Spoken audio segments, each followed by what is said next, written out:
Hello, Board Wars, and welcome to Game 14 of Season 3. I'm joined here by my co-host, Mr. Gideon. Gideon is the captain of the Smoky Salamanders, and he's going to be in the press box with me today. We have a really exciting game here tonight, Gideon, and we're just going to get straight into it and announce who is going to be playing for us tonight. Now, this is a very high-stakes competition because, the standings of the playoffs is really at stake here tonight. So let's first introduce the player with the least to lose, or, maybe the only thing that he could lose. Up first is going to be for the Los Cuties, who are currently on top, GooseinaWell. Mr. GooseinaWell, how are you doing tonight?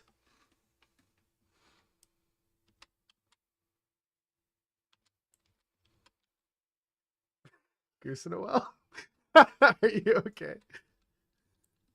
GooseinaWell is currently been kidnapped by robots. Oh no. This is how will this affect GooseinaWell's Board Wars legacy? His kidnapping. How will this affect Caleb Ward's legacy? While GooseinaWell is being assassinated in whatever way he is, I guess we're gonna move on. I guess we're gonna pick somebody else. Least to lose didn't show up. Well, yeah, exactly. That's exactly right. Now, I will say GooseinaWell is the only person in this game who isn't a rookie. So there's, a bunch of new players in this game, some that we've seen a lot, some that we haven't seen a lot. Let's start with the person that we've seen the most. And unfortunately, what we've seen up until this point hasn't been the best, but maybe he's going to turn that around tonight. As Serial, how are you doing? You're not getting kidnapped as well, are you? Oh, fantastic. Fantastic. It's good to hear.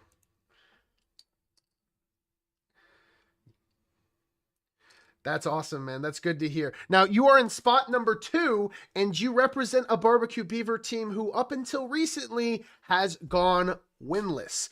You got a much-needed win very recently, and now you're in a position here, Serial, where you can get the first win of not only your career, but the next win that the Beavers need to get into the playoff race. You guys would be kicking out the Jelly Jets if you won here tonight. So just talk to me about how the season has gone for you guys, Serial, what's it's been like behind the scenes, and how it's been on this journey to now contending for a postseason position.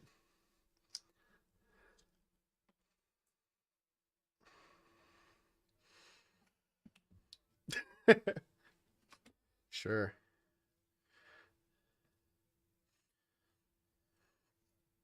And that is definitely right, Serial. As we can see with your 71 rating, things haven't gone your way. And, it's very rare, actually, because in your 2 games that you've played, you have yet to record a single kill. Now, obviously, in my opinion, that doesn't represent who you are as a player, because we think you're actually pretty good at this game, right? So what would you attribute that unfortunate record to? And how do you think you're going to turn things around tonight?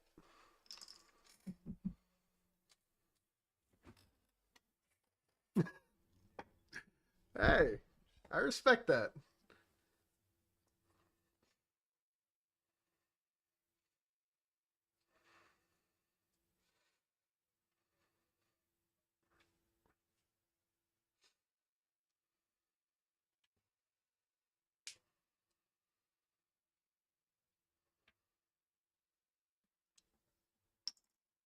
That makes sense, Serial. Well, best of luck tonight.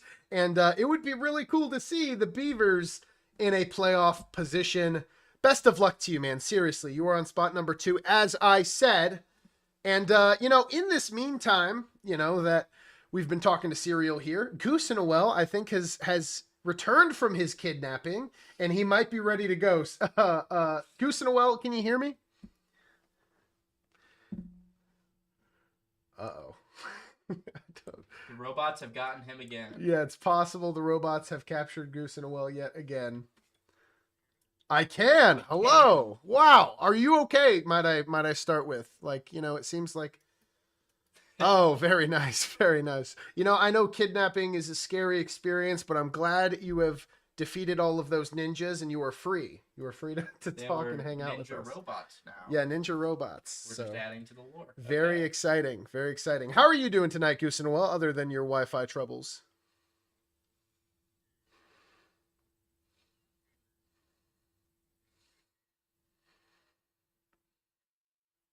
Yeah. It sounds like you got some things to work through, GooseinaWell. So we'll do your official interview in a minute. Whenever you hop back in the game, I do want to let you know you are going to be in spot number 4. So you can start looking at that side of the board, and whenever your Wi-Fi gets better, we'll do an official interview then, because you're kind of coming in and out. But I'm going to try to put you there for now.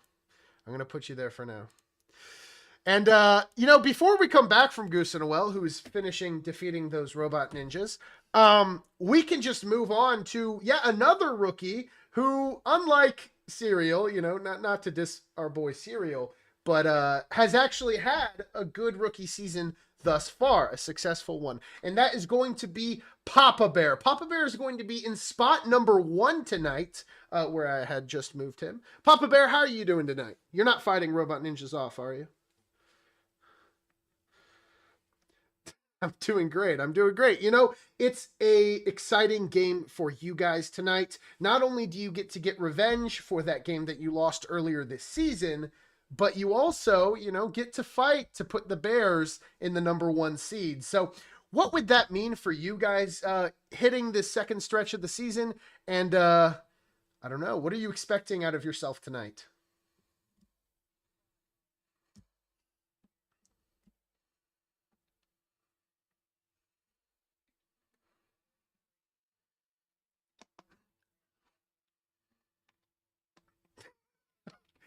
That's an incredible quote from an incredible quarterback there. And you're right, Mr. Papa Bear. It would be an extraordinary feat, triumphing over the Los Cuties, a team who has been at the top of that division now for 2 years, and they have yet to be dethroned as the leaders of that division, doing it in your rookie year with a rookie team.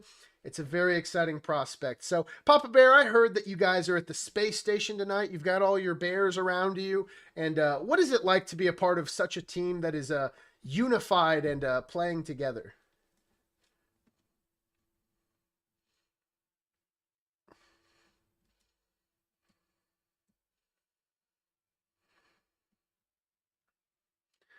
It's a good place to be. That is right. Now, best of luck tonight, Papa Bear. And as I said, you are going to be in spot number 1. We're going to see what he can do with that pretty soon here, as we have to announce our final person. Now, this guy is yet again a 3rd rookie, and he is playing for a team that really needs a win right about now. Now, this team got off to a pretty hot start. They're on a 4-game losing streak. They're out of the playoff picture, but a win tonight could take over the Jelly Jets and put them right back into the playoff race. And this hope rests in a guy that we have believed in for quite some time now, a very hyped up rookie, the one, the only, Sigazale.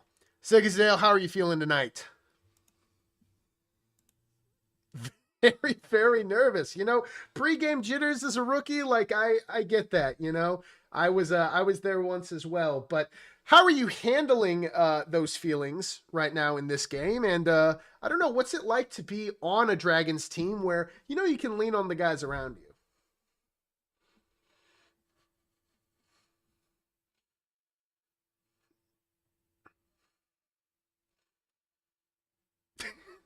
That's good.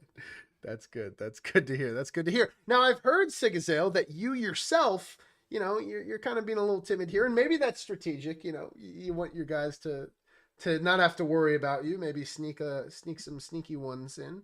But I've heard that you've gotten some pretty good practice games. I've heard that you've learned a lot. So what would you attribute to your learning of the game? Who is the main person that have taught you? What was the main strategy that you took in learning this game and how it works?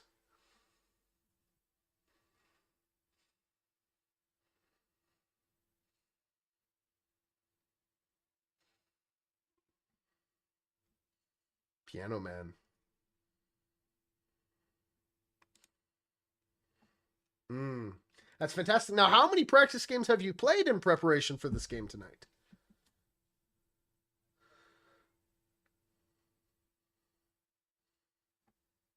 That's pretty substantial. That's pretty exciting. And what is the main thing you think you've learned from those games that you're going to implement in your strategy tonight?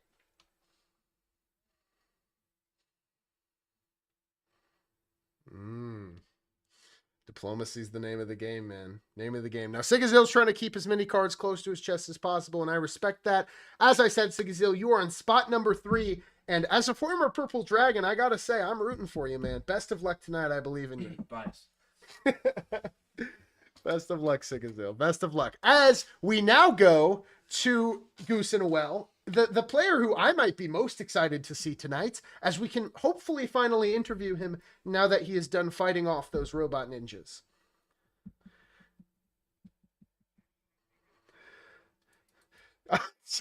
Robot ninja demons now. Okay, that makes sense. Wow. Well, we're very glad that you're okay, GooseinaWell. Now, you are coming off a season that, you know, isn't the best, but in your defense, you didn't have any help this year. Like, we're looking around at these teams, and everyone who is playing this game tonight is going to have someone in their corner helping them. That is the Board Wars way, right? We play for community, and this is the first time in your career you are going to have that. So what does it mean to you to be put into this position, and what is the main way you think you're going to improve at this game now that you've got some assistance tonight?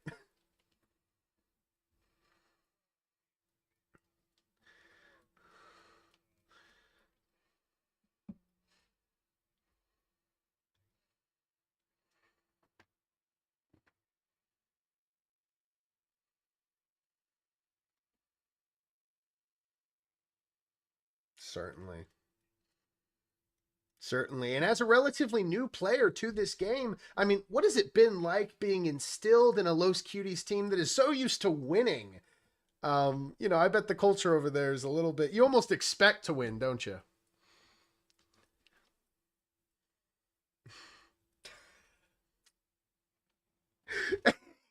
Yes, and we will. I love it, GooseinaWell. Best of luck tonight. I hope you can achieve that first win of your young career. Very exciting here. A lot on the line, ladies and gentlemen, as we're just going to get straight into this draft. Now, per usual, we're going to be going around, and we're just going to start right now with Papa Bear's first card. All right. And Papa Bear, with his first selection, is going to get someone from The Simpsons. Oh, I think we all know who that's going to be. Give it a flip, Papa Bear. There he goes. And that is going to be Homer Simpson with his ability, The Simpsons. This ability is very simple. There's just a few little guys. They don't really do anything special. Homer spawns in the game with Marge, Bart, Lisa, and Maggie. The cool thing is they all have their own action. They all receive tile rewards. They all move separately and have their own stats. The bad thing is if Homer dies, all of them die. So you really got to protect Homer. But, I mean, that is a lot of actions that you can get for your bottom card. And I'm excited to see what Papa Bear does with that. There's a lot of things nearby that could be very good with.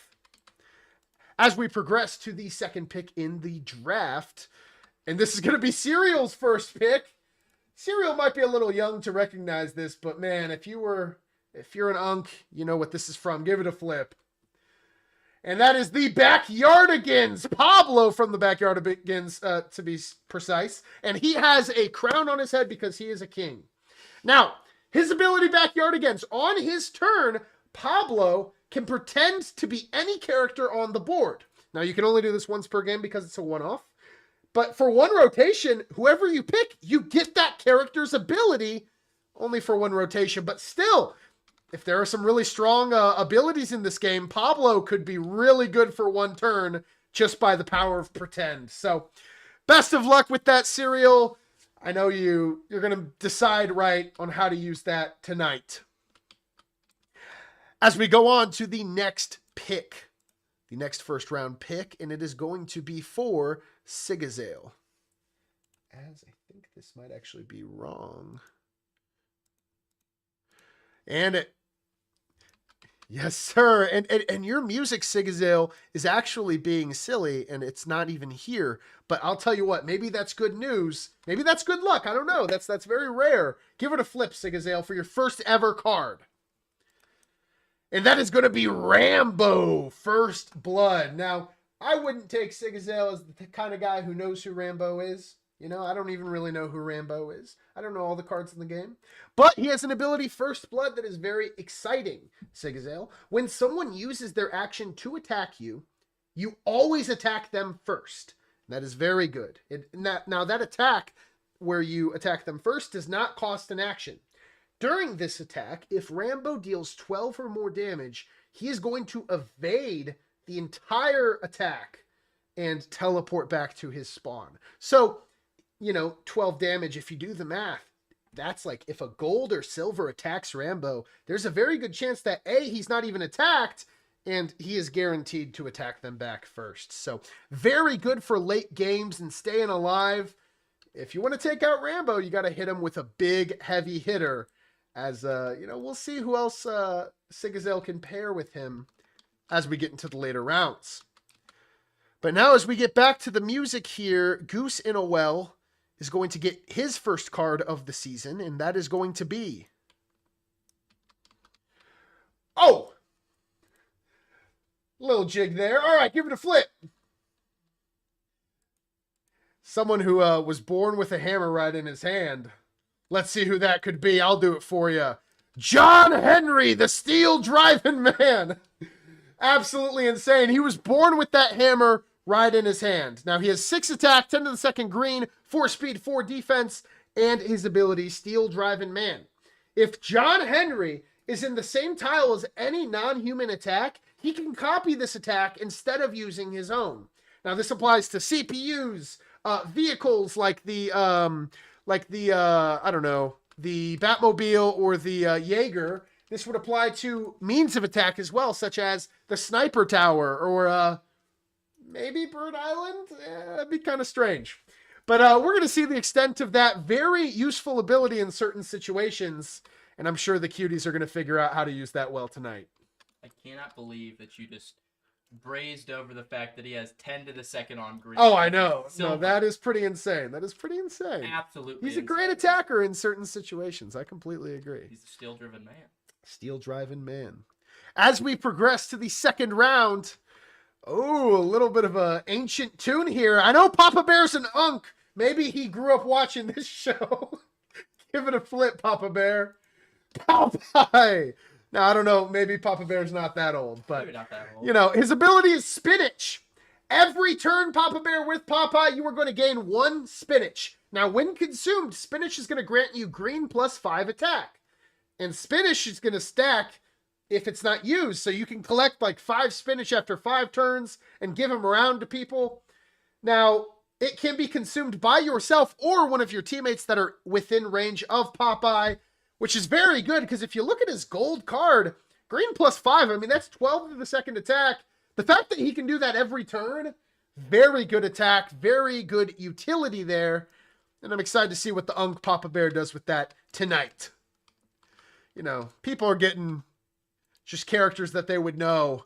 And we're going to see if that applies to Cereal here. Ooh. A little bit of shenanigans here. I don't know. This just kind of sounds like some goofy music. Give it a flip. And then it's going to be Crash Bandicoot with his ability Spin. Now, this one's a little complicated, Cereal, so pay attention here.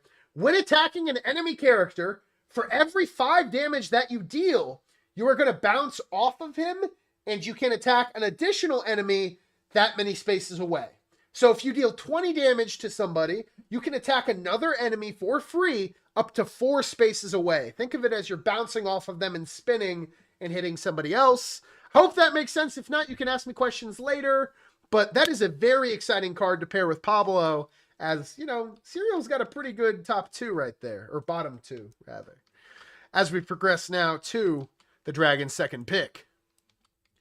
And this card is going to be for the one and only Sigazale. Oh, classic music here. Give it a flip, Sigazale. Spyro with his ability Fireball. 7 attack, 9 green, 70 health, 4 speed, 4 defense, 3 range. And the purple dragons have just picked a purple dragon. Very exciting. Now his ability Fireball is pretty interesting. Instead of attacking normally Sigazale, you can choose to attack with Fireball instead. Fireball is always going to use red attack. and it has to be your base red attack. I'm not going to allow you to buff that with green. I'm not going to allow you to buff that with any items or anything like that. But any damage done with Fireball will be automatically dealt at 200% on your next turn. Now, that might sound confusing, but here's an example. If you attack somebody and you deal 20 Fireball damage, that enemy is going to suffer 40 damage automatically on your next turn without you even having to do anything. Now, you can do this unlimited times, Sigazale. You just have to tell me. And if used twice in a row on the same enemy, those multipliers can stack on top of each other. So you could take that 40, attack, deal 15, and then that's 55 damage that you're doubling on your next turn. And I'm sure you're starting to see how crazy that attack can be. So very exciting. Again, let me know if you have questions at the end of the draft as we progress to the final pick of the second round. For GooseinaWell. Oh, another classic one. Give it a flip. I got you, man. That's going to be Mario with his ability Fireball. That is kind of interesting. Mario has the same ability as Spyro. So, I mean, I don't know if I need to explain it again. This has never really happened before, but yeah, I mean, I hope you heard what that does. If not, you can look on the Google Sheet. Just so everyone's aware, I'm updating it live as I'm doing the draft. So you can go and take a look and read it. It is in the Google Sheet under the Game Abilities section. As we move on to the third round here, Papa Bear is going to get his first. I mean, I was about to say diamond, but who knows? It could be another gold. That would be interesting. And that is going to be... Oh! This is kind of metal. Okay, who could this be? Give it a flip, Papa Bear. Ghost Rider with his ability Spirit of Vengeance. Now, Ghost Rider is a very good card. 10 to the second black, 10 to the third green, 8 speed, 5 defense, 3 range. But his ability Spirit of Vengeance is truly, situationally game-breaking. Now, if an enemy is within your range, Papa Bear, you may use your action for a penance stare. This causes that particular character to suffer all the damage they have dealt throughout the game immediately. So, for instance, if you use it on, let's say, GooseinaWell's top guy, and he's done 180 damage throughout the game, he is going to immediately, when you use that penance stare, suffer all of that damage. Now, it's pretty good, and you must get a kill to use it a second time. And if the enemy survives this, their vengeance counter is going to reset. So, you know, in certain situations, it's very good. We're going to see how Papa Bear uses this tonight. And I'm excited to see how that goes. As we progress. Oh, this is the chicken wing. This is an Eskimo. This is an apple. Okay, give it a flip cereal. What could this be? Man, this guy's singing a song and he's saying a lot of things. Donkey! Video game Donkey with his ability Downtown Dunkaroni 3 Cheese Bronco Stick Surprise Wonderment's Hell Shot from Outer Space. 8 to the second black, 10 to the second green, 3 speed, 4 defense. Now, he does not have very good speed or very good stats, but his ability is kind of crazy. Each turn, Cereal, you may choose to forfeit all of your speed and use an action to deal 10 damage to any tile on the board. I know what you're thinking. 10 damage, that's not a lot. Whatever. However, every turn you do this, you're going to add 10 to that damage amount. So, for example, if you do that 5 times, Cereal, your 5th time doing it, you're going to deal 50 damage to any tile on the board. By the time you get to turn 8, if you've done it every turn, I mean, you're getting a Death Star every turn that you get to throw on someplace. But, you know, that's going to have to be used with good politics there, or people are going to turn on you pretty fast. And who knows if they'll even let you get that far. Turn 8 turns is a long time. But I'm excited to see what Cereal does with that as we're going to progress to the Dragon's third pick. This is a RoboCop. I love that line. I love him pointing out the RoboCops. As Sigazale's third card is going to be... Oh, this is an iconic song here. I have no loving arms to hold to be. Give it a flip. Who else? Moon Knight with his ability Identity. Now, as you can see, you're looking at his card, and it's a mystery. He doesn't have any stats. What the heck? Why could that be? Well, his ability Identity allows him to switch characters, kind of? Yeah. At the start of each turn, and again, that is at the start, before you do anything else, Sigazale, you may secretly choose which identity you want to adapt. The options are listed below. You can pick Mark Spector, Stephen Grant, or Jake Lockley. They all have their own unique items and abilities. And the thing is, no other team on the board is going to know which one you picked, other than me, of course. You got to text me at the start of every turn which one you want to be. And if you don't text me, I'm going to assume, you know, that you're the same one as you were last turn. So that's a very exciting card, and I'm excited to see what the Dragons do with that. A little bit of sneaky stuff here as we progress to the final pick of the third round. Now, after that absolute banger, we're back to the Cuties. Oh, now if you know ball, if you know Board Wars, you know this could be one of two characters, and that is going to be Killua with the ability Godspeed. Now, I want to say it is Godspeed, not Godspeed. Some people kind of get that confused. Now, 8 to the second attack, a whopping 6 speed and 5 defense. And the ability Godspeed is makes him from fast to extremely fast. Now, you must get a kill to activate it. You don't start the game with this. But when activated by getting a kill, you have 10 plus speed and plus 2 defense for 2 rotations. So that takes you to 16 speed and 7 defense. That is insane. Now, the trick is after those 2 rotations, it goes away, and you got to get another kill if you want to reactivate it. Now, if you get a kill when you're in Godspeed mode, it is not going to stack the buffs, but it is going to extend the duration. And that is a very good card for running around the board and doing whatever you want, really. I mean, speed really kills. I'm excited to see what the Cuties do with that tonight. Now we're at the start of the 4th round. Papa Bear's card. Someone from the X-Men, give it a flip. With the ability Phoenix Force. Now, Jean Grey has the ability Phoenix Force. 8 to the 3rd green, 5 speed, 5 defense. But her ability Phoenix Force is kind of a little bit of a mind game. It's kind of a game of chicken, and I'll explain why that is. Jean Grey can tap into the Phoenix Force, Dan, to increase her stats and abilities. At the start of your turn, you can advance as many tiers as you wish, but you can never decrease a tier. And you're going to look at the meter. You're going to see why that is. At the end of your turn, every turn, Dan, you are going to perform a corruption roll, which is a d20, to determine if you can control this power. Now, if you fail a corruption roll, that's going to result in her leaving your team and being controlled by the GM, me and Gideon. Now, when she is controlled by the GM, she's going to seek to do the most damage to just an enemy team.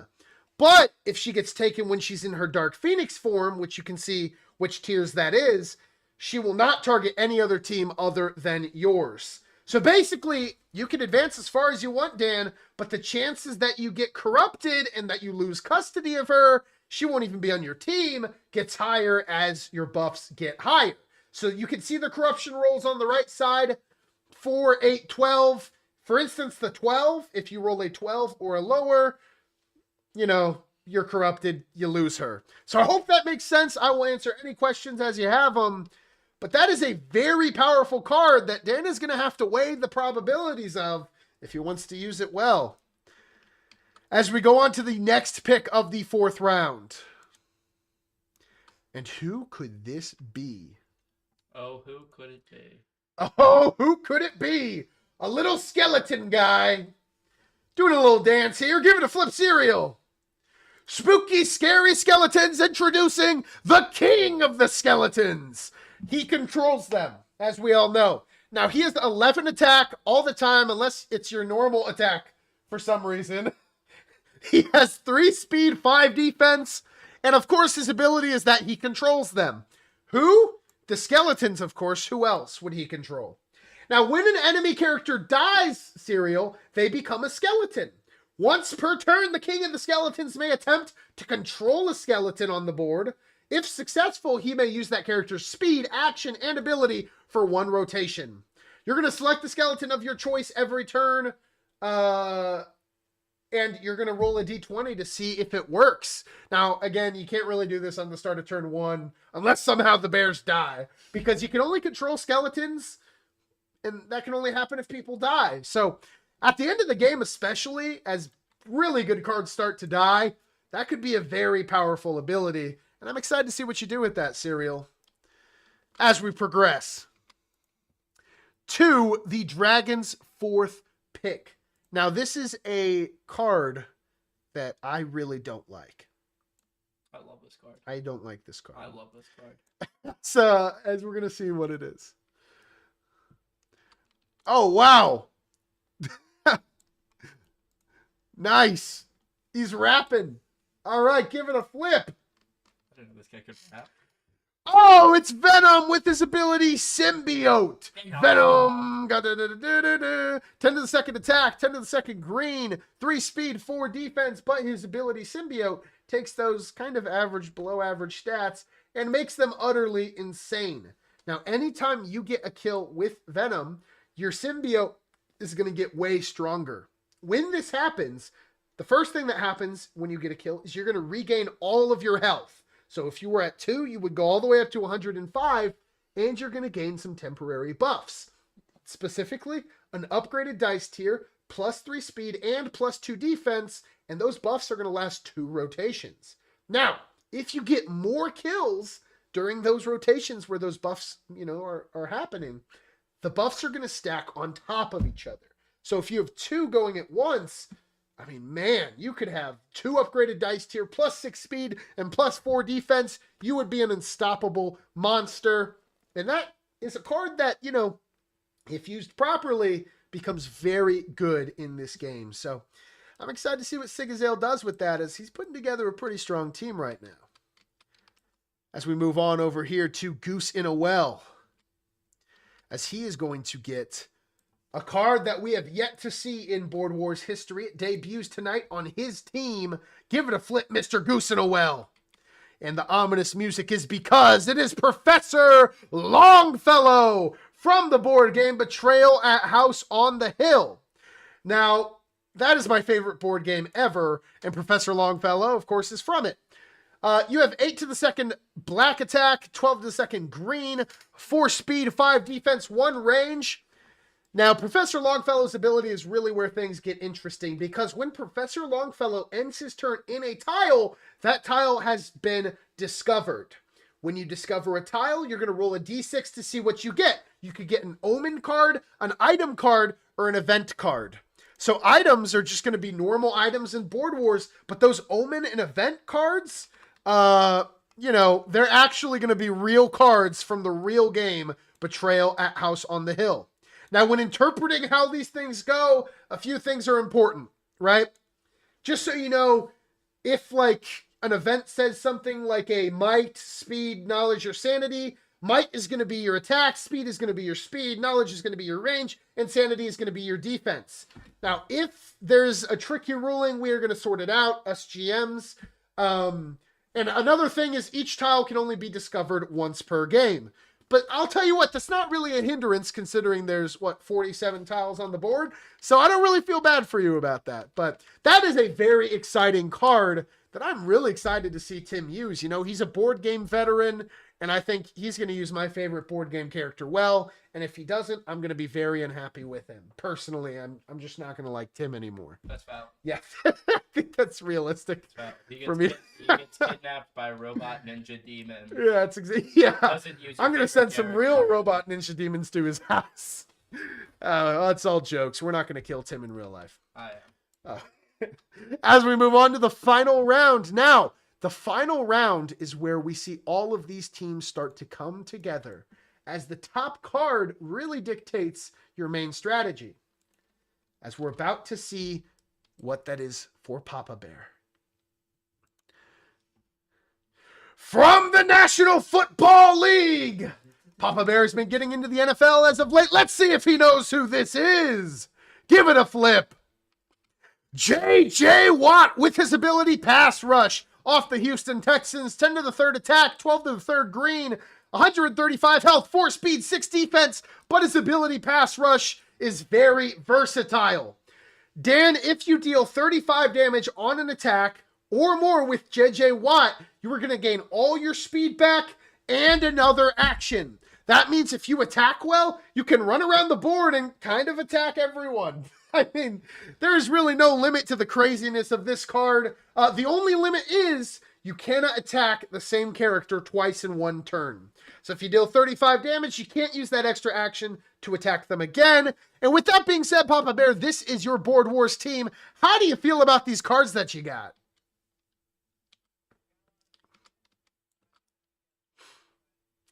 Totally. You know who JJ Watt is? You end up getting around to him? All right. Hey, listen, you were a scrub back in the day. I didn't know. Just kidding. Best of luck for you tonight, Papa Bear, and all the Astro Bears out there.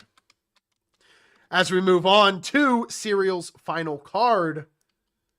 And I think this is going to be a card that fits Serial pretty well, as I know he plays this game as on occasion. Give it a flip. Clash Royale, the P.E.K.K.A card with the ability Elixir. Now he has 10 to the third attack, 10 to the fourth green, 150 health, 2 speed, that's really slow, 6 defense. Now here's the thing though, you start at 0 Elixir, and each rotation you are going to gain 1 Elixir Serial. If you get a kill with P.E.K.K.A, you're going to get 3 Elixir, and if you get a CPU kill, you're going to get 2. You can redeem those points too, get green attack for 1 rotation, get an extra action for 1 rotation, and attack everybody in your tile for 1 rotation. So it's absolutely ridiculous. You can stack all of those buffs on top of each other and get massive attacks with P.E.K.K.A. What do you think about that, Serial? I mean, this team went together pretty well for you. I will say they are very slow. You have a very slow team. Very slow.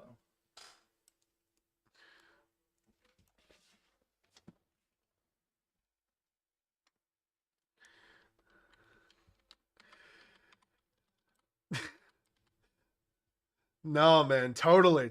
And I'm rooting for you, man. I will say, be careful with those speed blunders, because you got to really strategize how you're going to move around with all these slow pokes. But I believe in you, Serial, as always. Best of luck, man. As we go on to the final pick for the Dragons draft. A little bit of a space mystery theme. Who could this be for Sigazale? Give it a flip!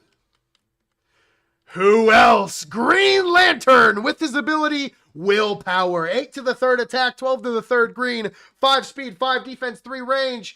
But his ability Willpower is very powerful. At the start of your turn, Sigazale, you can select any item in the game to temporarily use. Every turn. Now here's the thing. If the item you pick has limited uses, you can only select it 1 time a game. So I hope that makes sense. And that's really all the ability is. You can go over to the item list and you can scroll through the item list, and every turn you can pick one. Just keep in mind, if it has limited uses, you can only use it 1 time. What do you think of that card? And what do you think of how this team rounded out?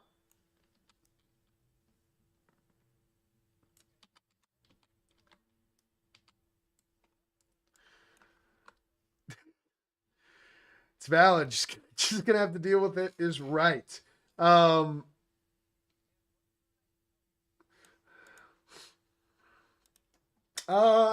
You're right. It doesn't. It should. I guess when we were rewriting it, it must have slipped by. 100. 100. 100. Any other questions for me? Yeah. Fantastic. Well, best of luck, Sigazale, as I hope you can redeem the Dragon season. Now the last pick of the entire draft for GooseinaWell. And again, this is going to round out his team. This is going to pick his main strategies, as we're going to see who this is for him. No way. Another X-Men. Who could this be? Give it a flip. And GooseinaWell gets the Los Cutie All-Star Storm, known for being in Dr. Luke's game when he got a huge play with her that kind of decimated the entire board and led to a nerf. Now, she still has really good stats. 10 to the third base, 8 to the fourth green, 6 speed, 5 defense, 6 range, 120 health. But her ability Lightning allows her to attack a lot of people at the same time. When activated, your attack with her is going to hit every enemy within your range radius. If an enemy is hit, that attack is going to bounce off of them and hit every other enemy within your range radius of that person. And now the trick is, it's not going to hit a single person more than once per use, but range of chains are going to bend around walls, so it doesn't even have to be in your line of sight. Now, she was nerfed. I think this might have actually been suggested by GooseinaWell, funny enough, but the range radius is going to decrease by 1 when it chains off an enemy now. And of course, it resets for each kill, so you can use it multiple times if you keep getting kills. GooseinaWell, what do you think of that card, and what do you think of this team overall?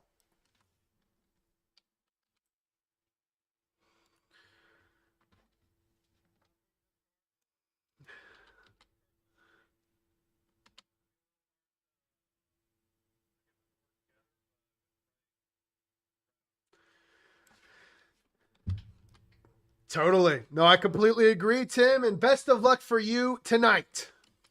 Professor Longfellow would not get along with John Henry. Yeah, Professor Longfellow would be big ops with John Henry.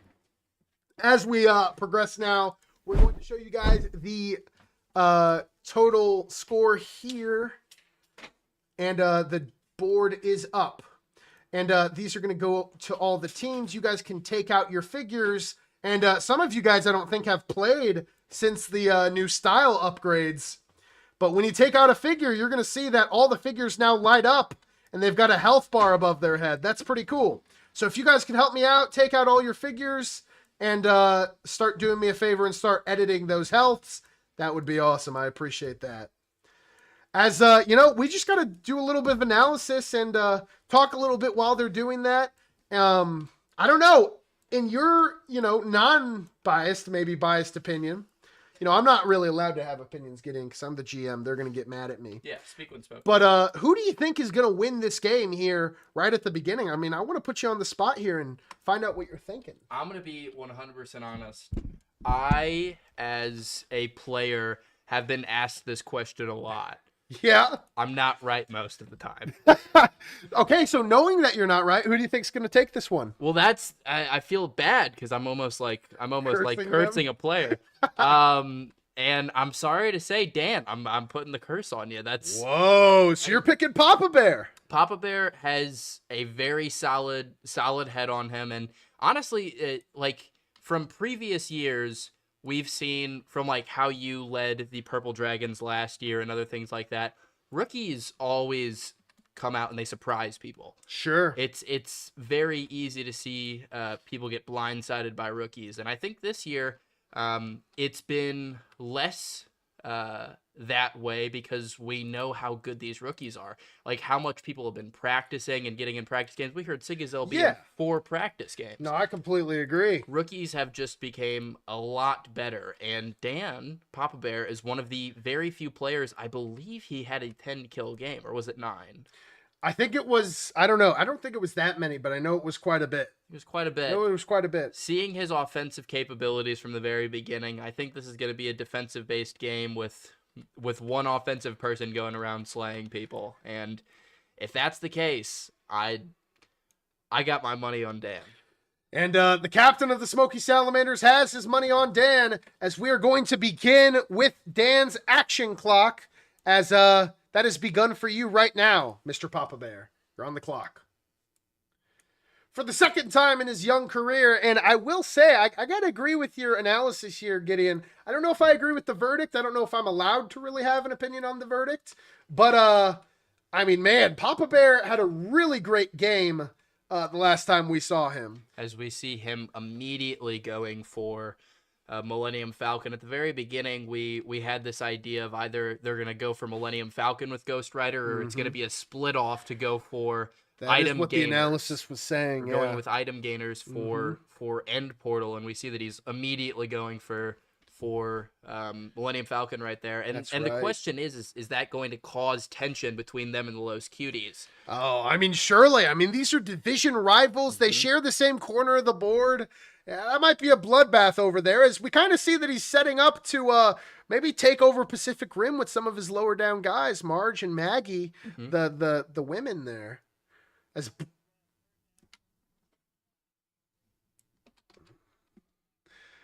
That's fantastic. All right. Jean Grey wants to see if she is a gymnast. Let me see if this is going to... There we go. All right. And she has a defense of 5, which is 7 or lower. We're going to see how many she misses. That's 1, 2, 3, 4, 5, 6. And that is going to be 4 left over until your first items. You are back on the action clock. Do you keep track of that? Sorry, what'd you say? 4 left over. 4 left. 4 till their next item.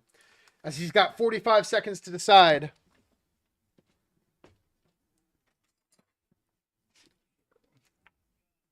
Yeah, what's up? I got it. Don't worry.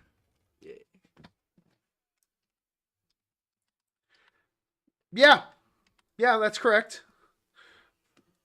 Sounds good. Now that first roll without an action is going to be a success. And this is big news for Papa Bear and company, as they might be able to seize it.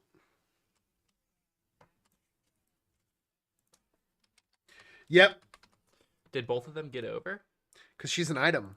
Oh, you're 100% right. Yep. Absolutely smart play.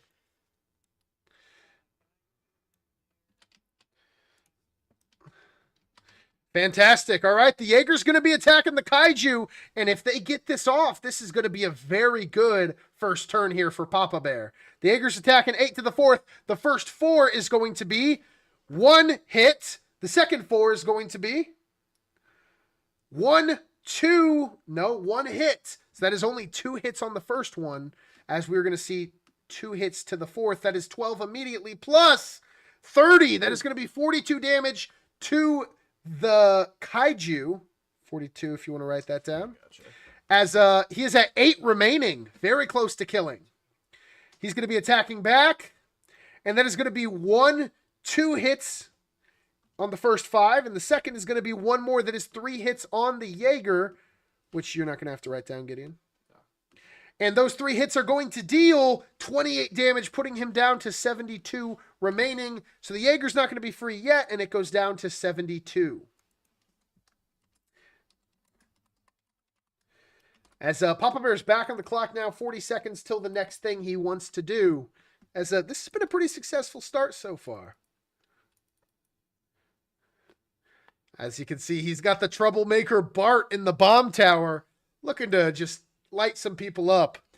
And to be honest with you, Gus, I mean, seeing a play like that of being able to get 2 water rolls off for practically free, most people, when they get to Pacific Rim right there, aren't going to have 2 actions. It's usually going to take them a few turns to get there. It's going to take them a few turns, and next turn, if he doesn't super underperform on that attack, he has the Jaeger. 5 seconds left until Dan has to give us another action, or it's going to be over.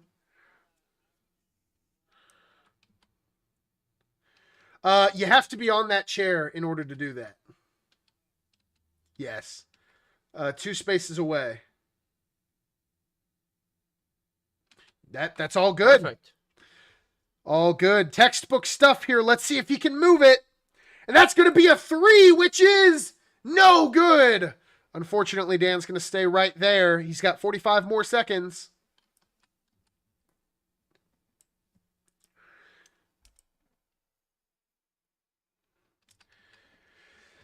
Pretty good turn here to start.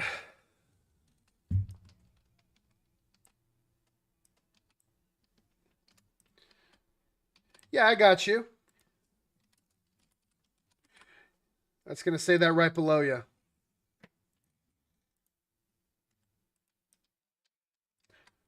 Sounds good. As we move on to Serial's turn, he has 2 minutes now. As like it's you see it from the very beginning. Just like rookies have their head on their shoulders this year. Yeah. Like compared to season 1, where everybody was a rookie and we're just kind of starting to realize how the game is played and seeing how the progression went to season 2 and competitiveness really started. Rookies this year have just constantly came in and impressed. Seeing how the rookies figure out how this goes through and seeing the community that they've built has honestly been a little scary from a captain's perspective. Yeah, that makes a lot of sense here. And, the Beavers are a young team. They're an inexperienced team, but, you see them grow and really get all of these games. And you got to think at the latter half of the season when they get more experience, that team is going to be deadly with all the experience they've been getting now. And Serial's kind of looking to cash in on that tonight, 2 games. He is. He has been there for... So that's going to happen on the GM turn. So you currently can't get over there yet. Of course you can. And that water roll is going to be the first one. A fail. Do you want to use his action? So you want to keep him in the water?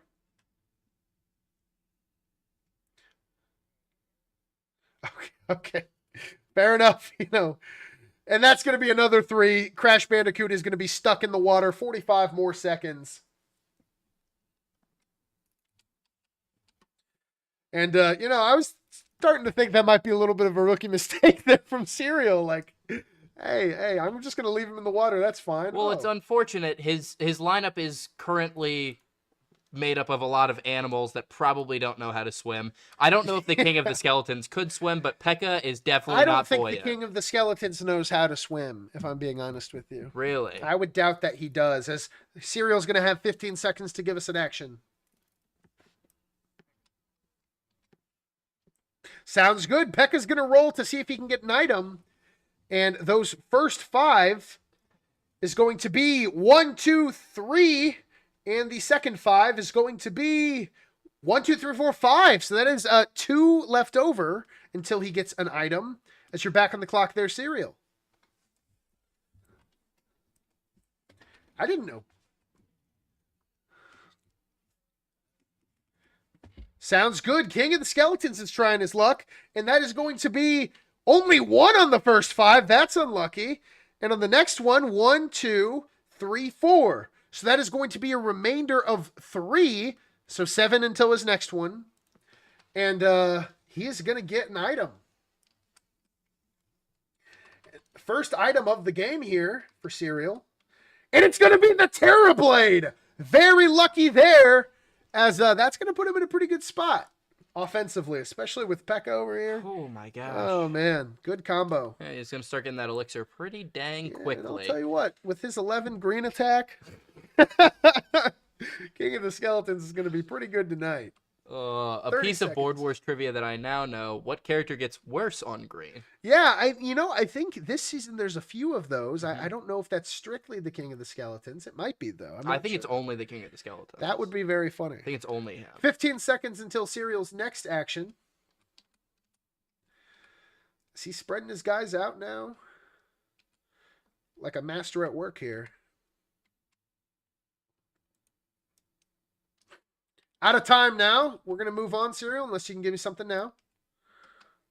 Fantastic. And with that being said, the Dragons are on the clock now. 2 minutes.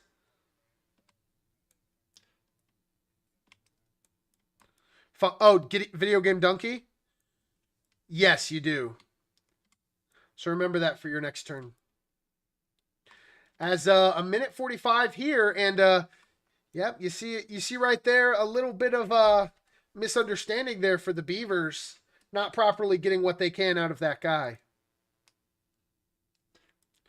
And Rambo over here, he's got 50 health. There's some people that believe that would be 100% a blunder, and I fully get that. But there are some people that would argue that making Donkey look scary at the very beginning of the game might not be a good idea. No, and I agree. Like in this game especially, a lot of people might go after him for that. And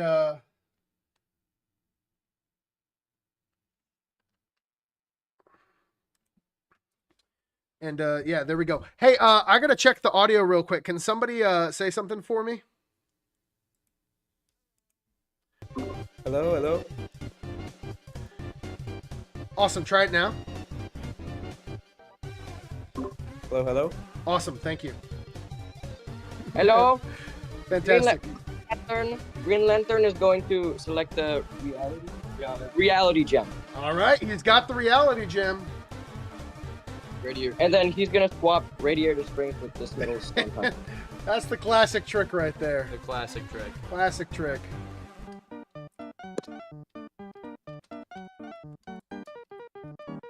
And you've got 15 seconds now. You got to give me an action soon.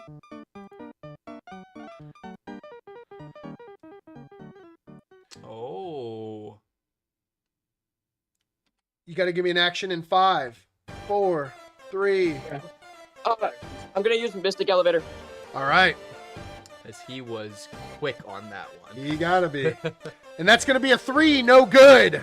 And Sigazale's kind of in an awkward spot now. 45 seconds left. And we don't track fails on the Mystic Elevator anymore. We do track tile swap though, right? Yeah.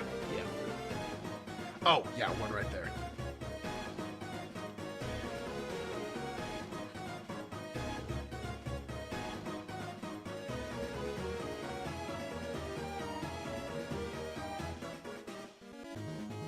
And shout out to Jackson Gravatt for helping us with the audio. 10 seconds till your next action now, Sigazale. You gotta go fast. I can't move Green Lantern. Can you put him in boxing arena? Yeah, sure. Do you want to attack the first guy? Maybe. Yes. All right. There's a chance. Yeah, there's a chance here. And with his 8 to the 3rd attack, he's going to be attacking Glass Joe. It's rare that this won't kill. That is going to be 1, 2 attacks on the first one. That is going to be 1, 2, 3 on the second. And that is 5 to the third. As I doubt this doesn't kill. And it will. So with that being said, Glass Joe is defeated. And you get a spider donut from that, and you're back on the clock.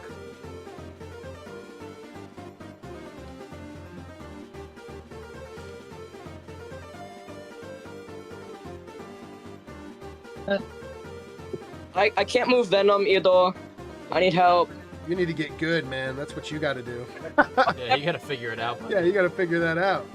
Never mind, I figured it out. Thank Stop you. bullying me. And with 3 speed, you can go right there. 15 seconds.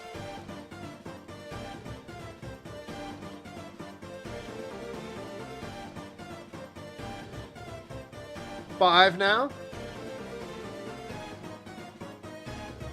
And that's going to be the end of your turn unless you can give me an action now. So that is definitely the end of his turn. Certainly. And this is going to be the Dragon Mobile.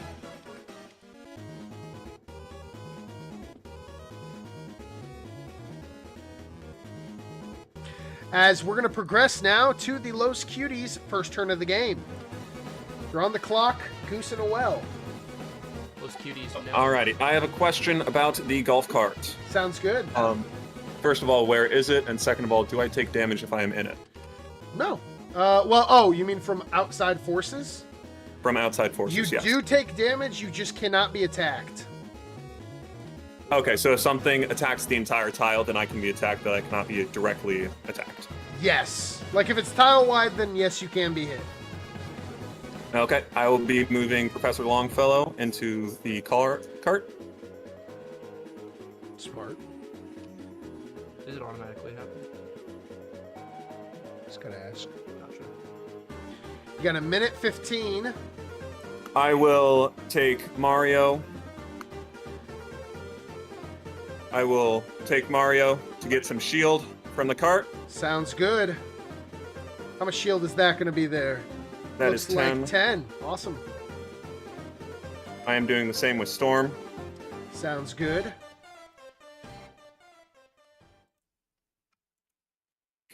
I'm doing Killua as well. Sounds good.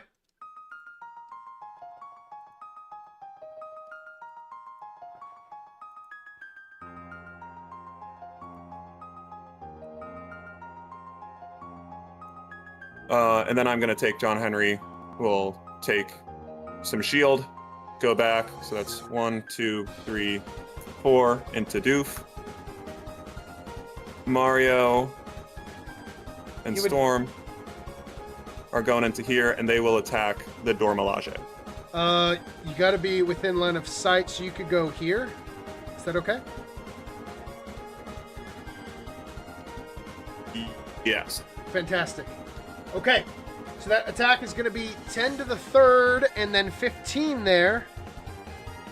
Mario will be used. Fireball. All right. The first 5 is going to be 1, 2, 3 hits for both of them. That's very good.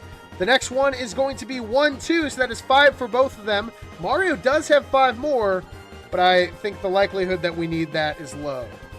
We're going to see how that goes, and that is going to kill with only those attacks. Why is Mario going with 15? I thought he uses red on. Oh, no, you're right. But it wouldn't have mattered anyway. Yeah, I get you. 45 seconds, and those items is going to be 1, 2, 3 after that CPU kill. And you can put those on who you would like. 30 seconds until your next action. And I will say, you don't have enough speed to do this with John Henry because it's 1, 2, 3, 4, right? So I'll put you right here. Move him to Doof. I don't think he has enough speed to get shield and do that. I will just nix the shield and just go to Doofenshmirtz. And then I will end my turn with Storm and Killua in X Mansion. Sounds good. We just got disconnected, so Storm and Killua will end in X Mansion. X Mansion. I got you. And Mario, if he has enough speed, I will have wanted him to collect the cards and move to the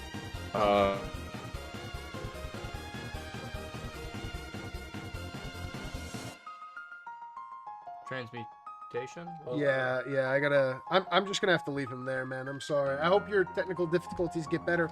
If not, I'm gonna make it easy for you to see on the stream, and you can direct me on what to do. Sorry for your technical difficulties, but just to recap, Killua got 10. Professor Longfellow, you did not say did. However, Mario and Storm did. So that is going to be a net of 30 healing gained to all of those people. And I'm going to make sure the health board is correct. And there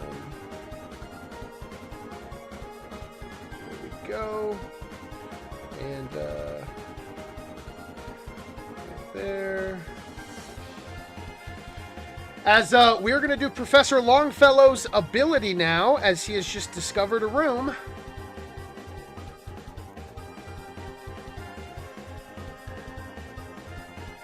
And that is going to be a 1. I believe that is an omen, right, Gideon? Let's sure hope not. Yep. As that is going to be a bite. You draw this card, something bites you. The player on this person rolls a Might 4 attack against you. That's sad. You're going to be attacked. You're going to be attacked with a 4 to the second attack. We'll see how much damage this does. And that is going to hit 2 times. That's annoying. Dealing 12 damage. So that is going to take Professor Longfellow down to 88. Very sad, as you have just used that. And that did not go very well for the chess community. Sorry, I just got back. No, you're good. We did your ability. You got bit. And you lost 12 health. Okay, and I did say that Professor did get the shield. I don't recall you actually saying that. I recall you saying you hopped on the cart. But... well, I thought I did. Sorry. No, you're good. You're good. Next turn. And it is going to be the GM turn now. And could you write on the board what we have to do for the GM turn? We have to do Asteroid City. We have to do End Portal ? We got to do Frogger. We have to do Millennium Falcon, question mark. We have to do Dave. We have to do...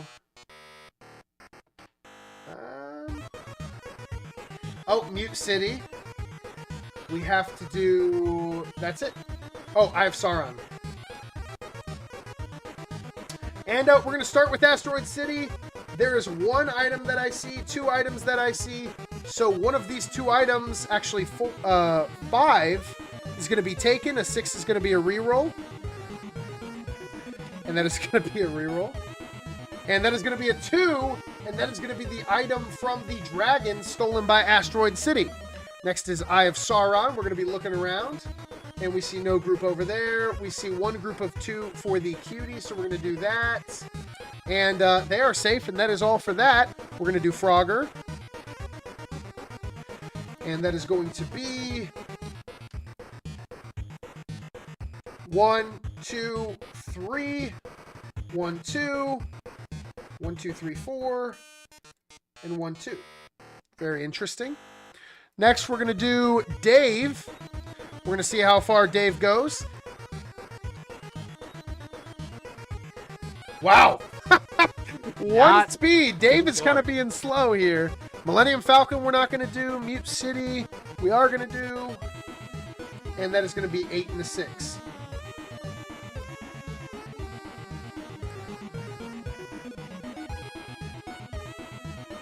Fantastic. And with that being said, Dan, you are on the 2-minute action clock.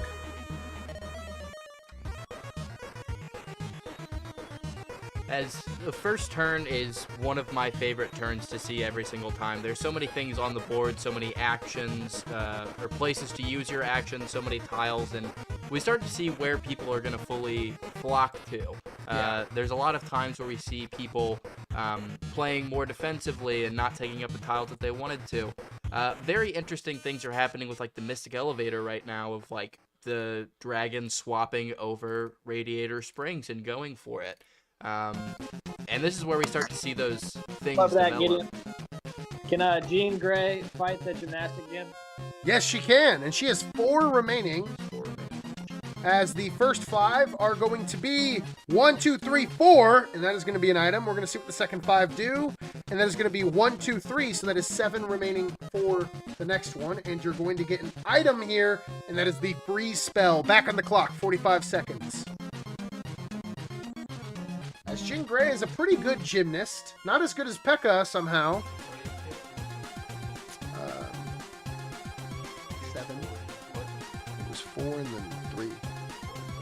So 7.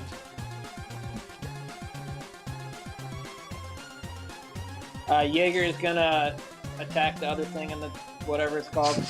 Yeah, the Jaeger's attacking the other thing, or what it's called. And that is going to be on the first 4 attacks. No hits. And on the second, 1 hit. Now this hit has to be, what, 12 damage? It has to be 8 damage. So unless you roll a 1, you have killed it. And that would be very unfortunate. And you roll a 5. So not very good, but just enough as the Jaeger is now free after that CPU kill. 45 seconds till your next action.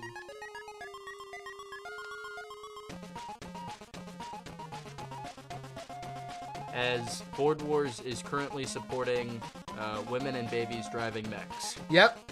And defeating kaijus in Triumphus effort. Mm-hmm. You know, they took a whole movie to do that. And, Dan did it in 2 turns. Yeah, exactly. Canonically, how long does a Board Wars turn last? It's a good question. I'd say 10 minutes. No, 10 Way minutes? too long. Ghost Rider is going to roll for the Millennium Falcon. Fantastic. We're going to see how that goes, and that is going to be a 1! No good! Bad luck there. You're back on the clock, Dan. Ghost Rider, I will say, even though he's a motorcyclist, terrible pilot, as we can see. Ghost Rider canonically was just fiddling with that for 10 minutes. Yeah. He couldn't get it going anywhere for 20 minutes now, Gus. 20 minutes. 20 minutes indeed. In 20 minutes, I could pull up YouTube and figure it out. Ghost Rider can't. He doesn't have any eyes. He doesn't have that dog in him. 15 seconds, Dan, till your next action. He has eyes. We're done, Gus. Oh, wow. All right. Well, that's going to be an assist character and a mystery machine. As, man, the Astro Bears right now have 2 vehicles.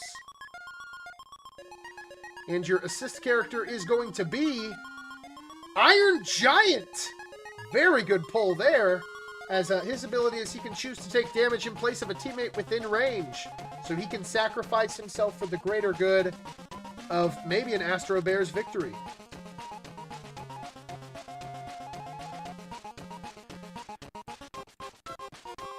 As he's going to be right about here as we move on to Cereal's second turn. And, you know, if you're the Bears, you love to see that. I would go as far to say as that assist character won the Smoky Salamanders one of their games against the Astro Bears and Parker Klein. It is probably a breath of fresh air to see them pull that card instead of have to face it.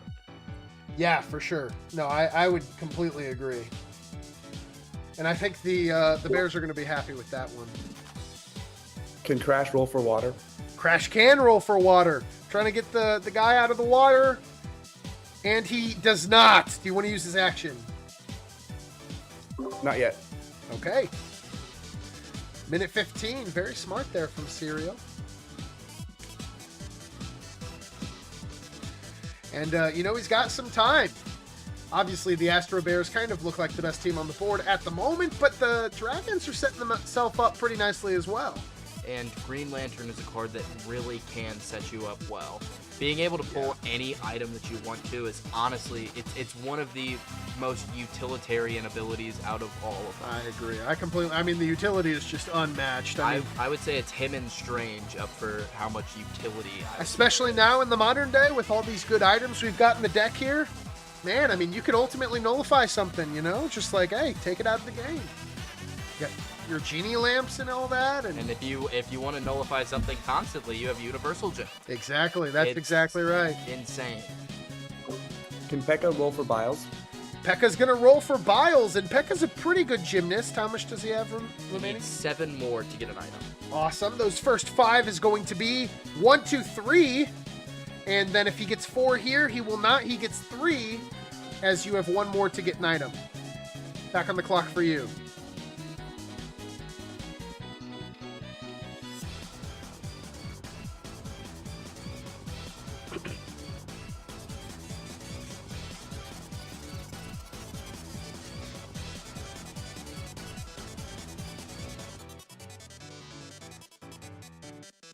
And I'm just kind of looking over there at the Bears and noticing how they're pocketing Homer, you know, like hiding kind of behind the Apocalypse tile. That's pretty smart. It's a pretty good move there. And you got Bart over there trying to blow stuff up. 15 seconds for Israel's next action. He's got to go quick.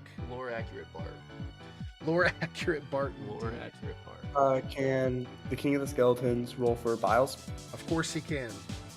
And those first 5 rolls is going to be the 7 or lower. And that is going to be, wow, all 5. So that puts him at 4 for the next one. And then 1, 2, 3, 4. So that is going to put him at 8 for the next one. And he is going to get an item here. That is going to be a blue shell. Could be pretty good. Back on the clock now for Cereal. 45 seconds. Can you actually just tell me which one? I don't have the screen pulled up. What's the highest health character right now? The highest health character right now, I believe, would be Iron Giant. Okay, that's random. It's pretty random. 20 seconds. Can Donkey use his action on Grand Arena to deal 10 damage tile-wide? Awesome. Yep, sounds good. Gus, he actually said donkey and not donkey. Yeah, it's true. Per the Dan Tercios rule. Dan Tercios did not even remotely say something right. Crash Bandicoot is rolling for the water again. Per the Dan Tercios rule. I thought you got 30 seconds till your next action, Cereal. Can I have Pablo roll to cross water? Yeah, sure. He wants to go like diagonal? Yeah. All right. And that roll is going to be a 4, successful. And then he's just going to go there. You got about 10 seconds to give me an action.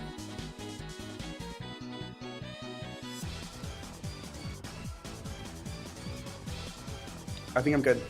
All right, that's going to be the end of the turn. You're on the clock, Sigazale. 2 minutes.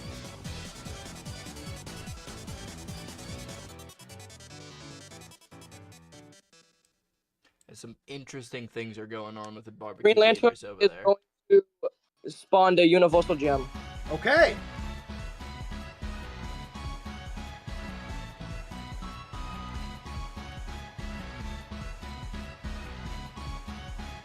He doesn't get an item for that, right? He doesn't get an item for that, right? I don't think so. Okay. A minute 30 until your first action, Sigazale.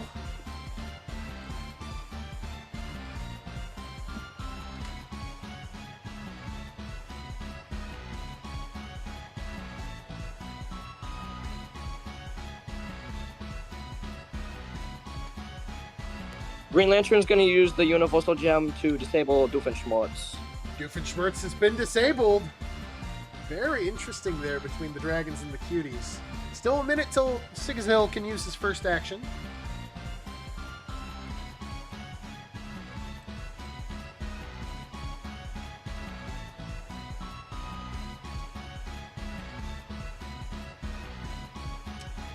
What is he building in there? What is he building in there? Taking 10 minutes to build something in one tile. Oh, for sure. And I gotta say, these first few turns cannot go understated. I mean, it's so important to set up your game and get all your strategies going. But Sigazale's running out of time. He's got 20 seconds till his next action. Rambo's going to Grand Arena. Whoa! Rambo's gonna Grand Arena who? Lisa. Okay. Holy. All right. How much? Rambo just pulled a child into the Grand fighting Poor to the Lisa. death. Rambo is gonna. No, it's so sad. Okay, Lisa's got 3 defense, and Rambo is attacking 8, I think. Yep. The first 4 against Lisa. Poor Lisa is gonna be 1-2 hits. The next 4 is going to be 1-2 hits. So not even very good. That's 4 attacks on Lisa. Is Lisa going to kill Rambo in a 1v1? I maybe doubt it. That's 17 damage, putting Lisa down. Gus.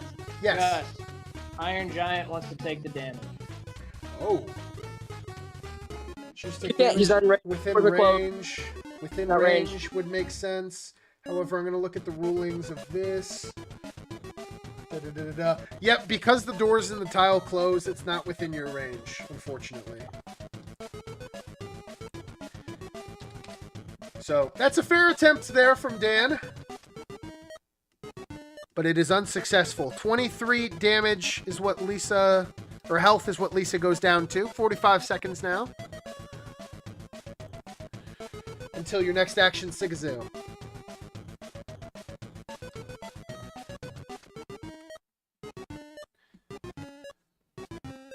And now you've got about 30 seconds. Alright, that's our turn, and I get a summon, I believe. You do get a summon, and your Dragon Mobile goes up to 3 speed, which is very nice. And ladies and gentlemen, we have seen the entire game change because of a summon. We have seen a lot happen in recent memory. As my only question for you, Sigazale, is left or right? I'm gonna let GooseinaWell choose. Oh, hey, that strategy worked pretty well last time. GooseinaWell, Sigazale wants you to pick his summon for him, left or right? Let's do left. Okay, let's see what he could have had first. Zuko, that's a pretty good card a really there. Good diamond. That would have been very nice, but, you know, he isn't going to. He's going to go back in the deck, and instead, GooseinaWell has awarded his friend Sigazale, maybe not his friend, because they're kind of fighting over here with this Doofenshmirtz thing. Batman! Unbelievable pull there! As Batman has the Dark Knight ability that I'm going to add to the game ability list. And man, that is pretty nice. You got to Thank you. I mean, you got to be friends with the cuties now if you're the dragons. You have to. Come on. I mean, they're being nice and they're giving you good stuff. But But that ability is going to be listed in the Google Sheets. I'm going to put Batman, let's see, right here. This guy is going to be Batman, and I don't know, how do you think that changes the game here for Sigazale?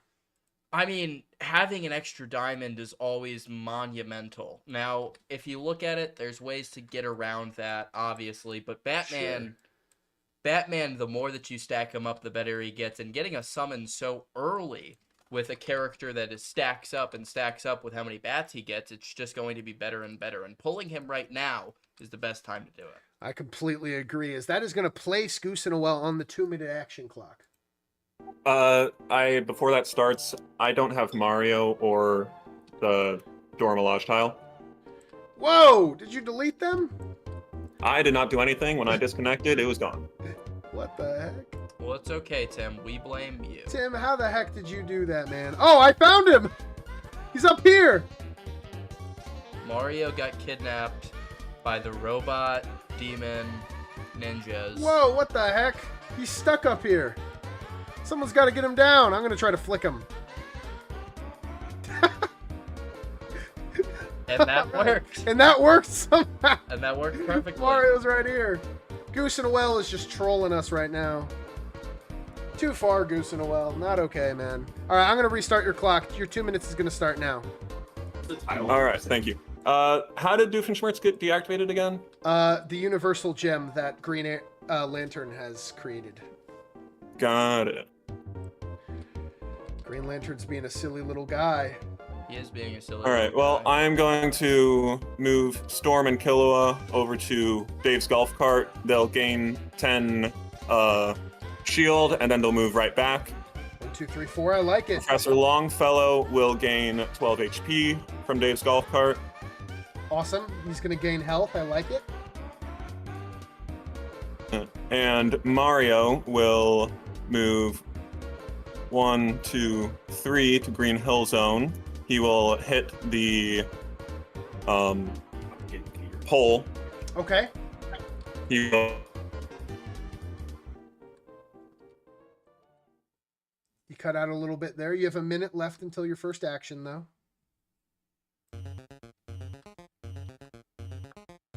As if GooseinaWell's talking, we can't hear him.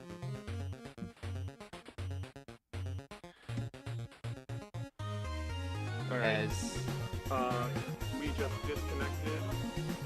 The Mario will get the field and the 10, the 5 movement. He'll move down to the Collector's Museum, and can we see? Totally. So he gets a shield, right? Mario gets the shield. Everyone has gotten the shield except for Professor, who got 20 health. Well, 12 health. Love it. And John Henry. These are going to be the items over there. It is a lightsaber, a blue shell, and a Meeseeks box. Do you want to try to trade for one of those 3?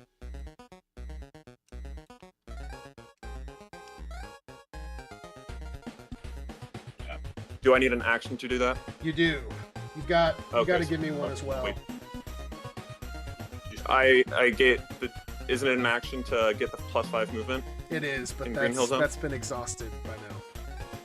I'm trying to be lenient with you. Well, yeah, so I wouldn't use an action. I'll use my action next turn. Oh, I see what you're saying. Do you have anything else you want to do for me then? Nope, nothing else. Fantastic. That is going to be a new tile discovered.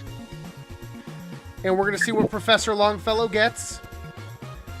And that is going to be a 5. I believe that is an event. Double check that would be an item. I think the middle is an item. Item is 3 or 4. Fantastic. And that is going to be the left hand. Your left hand begins to itch, GooseinaWell. The burn, the pain is overwhelming, and you can do nothing but clench your hand and scream. The scream dies in your throat, and you realize you can't feel anything in it now. You attempt to wriggle your fingers, and the hand moves of its own accord towards your throat. Oh, wow. All right. GooseinaWell, you have to pick one of these options. Lose 1 attack and gain 1... Lose 1 attack and gain 1 defense. Lose 1 attack and gain an item. Or lose 2 What is sanity? Sanity? Lose 2 defense, gain an attack, and move to any room you want. We don't move to any room. Right. That's what his stats are. What would we want? Defense is looking. I think we will get 1. So lose 1 attack to gain 1 defense. Lose 1 attack to gain 1 defense. I love it. That's honestly a pretty good trade-off. That's a great trade. That honestly really is. I would lose all of my defense if it gave me extra attack. If it gave me extra defense. All right, that's fantastic there. So I'm going to make sure the scoreboard is updated for all of those things. He is now at 100. He is now at 140. He is now at 110 and 90. Didn't Professor Longfellow gain Health. Yeah, so he gained 12, right? Yeah. Okay, and then that's 30 more besides that. And now we're going to move on to the GM turn. The Eye of Sauron's looking around first and foremost, and it sees a group of 2 for the cuties. And that is safe. It sees a group of 2 for the dragons. They are safe. It sees 1 more group of 2, and they are also safe. Asteroid City is going to look 1, 2 items, 3, 4, 5, 6, 7 items can be pulled. That makes an 8 a reroll. And that is going to be 5. 1, 2, 3, 4. And that is going to be 5. That is the Indiana Jones whip. And I'm sure the cuties are mortified that they had just lost that whip. We're going to do Mute City real quick since we got the D8 pulled up. That is going to be 1, 2, 3, 4, 5, 6, 7, 8. That is going to be 1, 2. Oh, that's insane. They're on top of each other. Next is going to be Millennium Falcon, which is fine. So we're going to do Dave. And then we're going to do Frogger last. Dave is going to go 1, 2, 3, 4, 5, 6, 7, 8 right here. Dave is not really in a moving mood right now. Yeah, he just doesn't want to go too fast. He kind of wants to, take it in. Take his time. Yep. 3, 3, 3, and 1. Very interesting. As Danny Papayas, you're on the action clock. 2 minutes.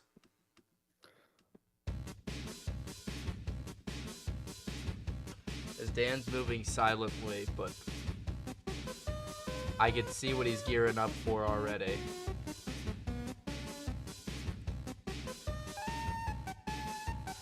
Wow. Oh man, he's about to that does not boast well for a certain team. Yeah, it really doesn't. A lot of people grouped up over there. Something must be happening. Can I give my 2 of my spinaches, 1 to Jean Grey and 1 to JJ Watt? Sounds good. Jean Grey and JJ Watt have green for this rotation. Now, is that considered an action? It is not. Okay. Now, Papa Bear, for what reason would you want to give that? You have a minute. How much time? Bart's going to use his action to increase the movement roll. Okay, I like it. 45 seconds. Now, it's hard to say that we're left wondering who this would be against. I mean, there are a few pretty good options here. I understand, obviously, that's kind of annoying. But, I mean, there's some stuff around. Roll Millennium to move it. Roll Millennium. I gotcha. And that is going to be a 4. So +1, that is a 5. That is 2 swaps. 45 seconds to do that and give me another action. Wow. Excellent.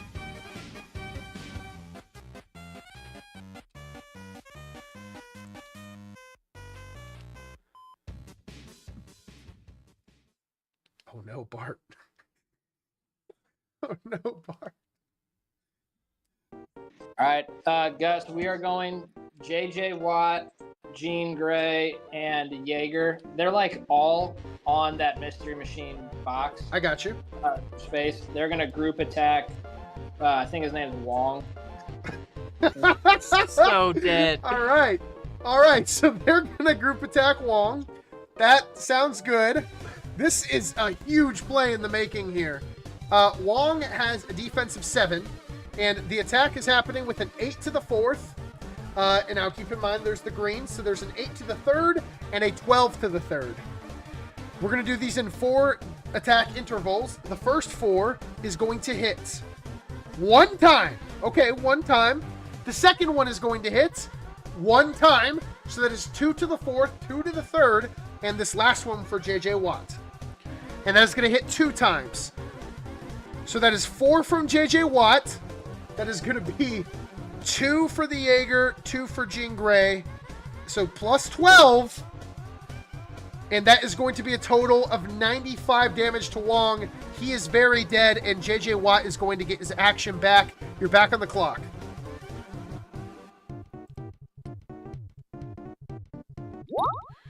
As he was not leaving any room for error on killing Wong there. Absolutely not. And you know what? Fair enough, because Wong kind of hits like a truck. He does. And having 7 defense, even with 50 health, is astounding. I would agree. I would agree. Now, you can imagine that a few things might happen after that. But now he does have a sling ring. He does have a sling ring. He has 3 uses on this portal. He has only 12 seconds to use his next action, however.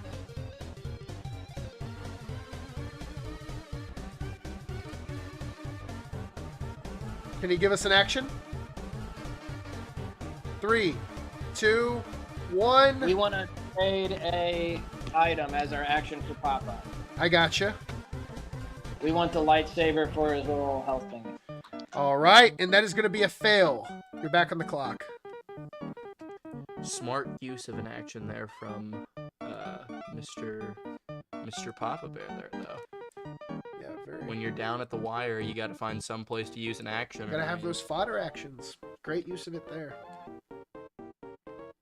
And I think sometime with new players, it's not even trying to scramble for the action. Sometimes it's trying to scramble to unmute to actually tell people the action. I've had a couple times with newer players that's happened. Well. 15 Technology seconds now for Papa Bear. Difficult. Certainly. I agree. Our stream was pre-recorded for some of it the last couple games. All right, we're good, Gus. All right, and clearly the Astro Bears are gearing up for a big play. We'll see how that goes for them next turn. Serial, 2-minute action clock. I have a quick question. When do I gain elixir for Pekka? You have been this whole time. You gain it at the start of your turn, right? I don't know, it just says every rotation. Yeah. So yeah. Right. You have 3 elixir right now. It's listed at the bottom of your guy now.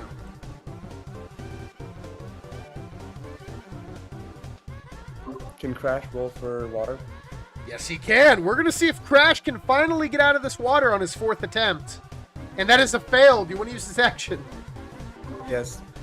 And that is going to be a success. Crash is finally out of the gosh darn water. 45 seconds till your next action, man. And Crash is looking under the elevator for some reason. Maybe he lost something. He was trying to find Professor Longfellow. He's currently riding on Dave's golf cart. Yeah, Dave has taken Professor Longfellow on a ride. Can the King of the Skeletons use his action to do biles? Of course he can. The King of Skeletons, 3. It only needs 3 more. The King of Skeletons can do whatever he wants to. He can. He can. He controls them. Now this is going to be 2 on the first one. And that is going to be 1, 2, 3, 4, 5. So that is a remainder of 4. Means you're going to get an item. And that is going to be a genie lamp. That could be pretty awesome. You're back on the clock. Because he does have to drop one of those. Isn't one of those drops? Yeah, you can pick which one. Can I drop the Terrorblade? Yep.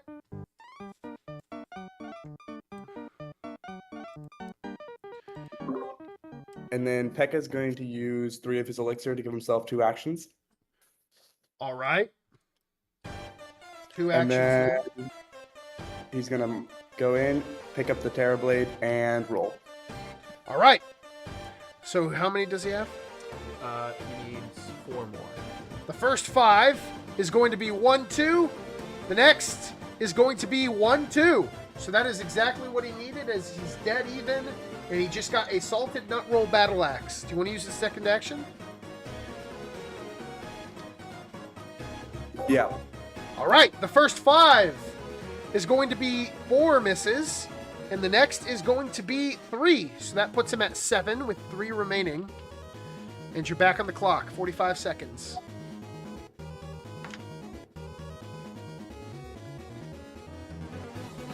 As Sigazale has already pulled, or that's not Sigazale, Cereal has already pulled 4 items, 2 of them being 5 value items.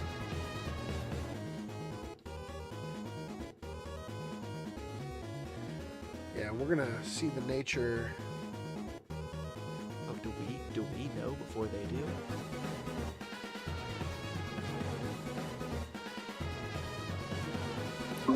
I'm going to use Donkey to attack X Mansion. All right, Donkey is going to attack X Mansion. Oh, wow, so that's 20 damage to the people inside there. 90, and that's going to be 120. You're back on the action clock.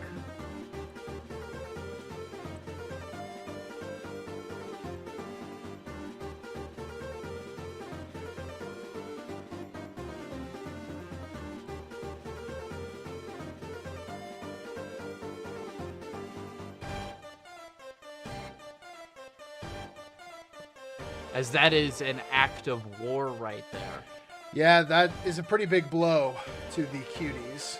Well, luckily they were able to get some shield before they went into that. I think true. that puts them right about back down and dead even, but still, having 40 health taken off of your team, is especially from your 5 third seconds, best Cereal.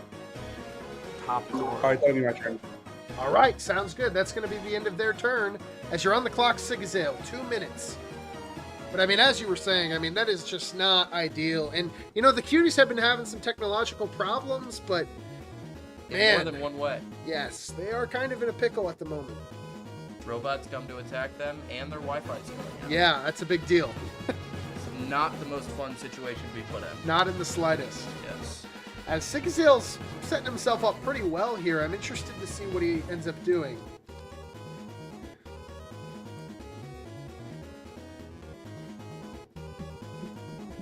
Because we haven't seen anybody go for Asgard. You're going to probably need to talk louder.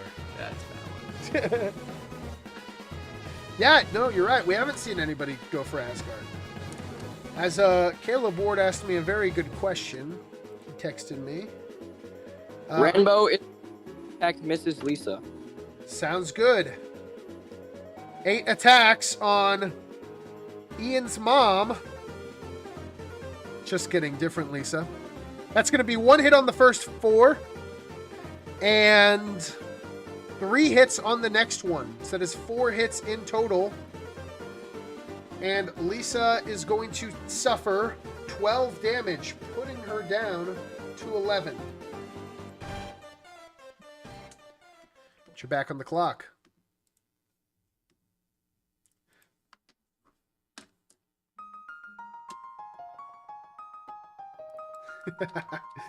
And Dan keeps requesting his spinach. You know, Dan, you can just tell us about your spinach, man. You can use your words. Talk to us about your spinach. We want to hear it.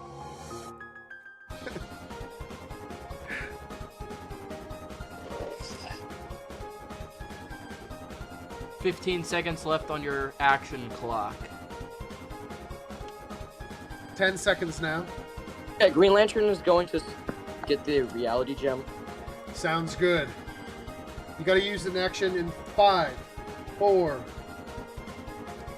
2. Okay, Green Lantern can use the reality gem to switch X Mansion. Batman uses a mystical, but Actually, can Batman? Your just turn's use- over in 5, 4. Can Batman? Wait, no, Batman. Yeah, okay. Green Lantern You're done. is going to. You're done. What? You're done. What? You were 20 giving it- seconds over. You were 20 seconds over. I'm sorry. I'm sorry. That's brutal. That's brutal, lads. I hate to Okay. do that to my dragon team. You got to be on time, guys. You got to. Okay. Can I at least use my Death Star? It's the end of your turn. You can You 100% do get a use Death Star. That is fair. That doesn't have to happen on your action clock. As Sigazale, do you want to hear politics about where this Death Star is going to go? No. You don't want to talk politically? Why does okay, this is a problem that I have with teams, okay? No. This is upsetting. This is one of the most politically driven things in all of Board Wars. You have 80 damage to a tile right now. The dragons, they already know where they're gonna go. That's valid. Decisiveness. Okay? You know what? That's valid, and I'm gonna leave my opinions out of this. I'm gonna leave my opinions out of this. Get out of this. This is my choice. My turn, my choice. That's right. Your It turn, is. your choice. Your Where turn, is it your going, choice. Sigazale? Your turn to not do It's that. gonna go to. You will be blitzed if expansion gets attacked. Where did you put it, Sigazale? It's going to Doofenshmirtz Evil Incorporated. What? John Henry? No way! Sorry, John. Okay. What the heck? 55 What a damage. move there! As John Henry is out of this game. And that should get a kill. That is a kill for Venom. That is exactly right. As what are the stats you get for that? I think it's upgraded. Upgraded attack. I think it's, let's see. Venom, he gets a +3 speed, +2 defense.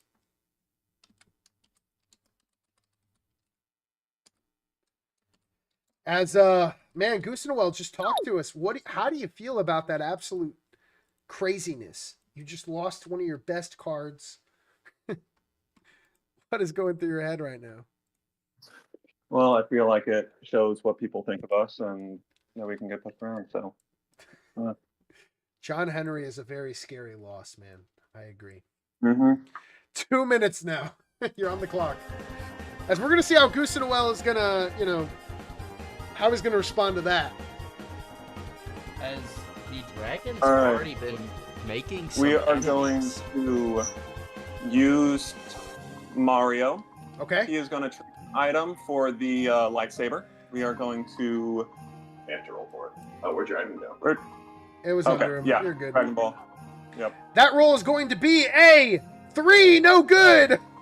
No good. Unlucky. Okay. Then we will.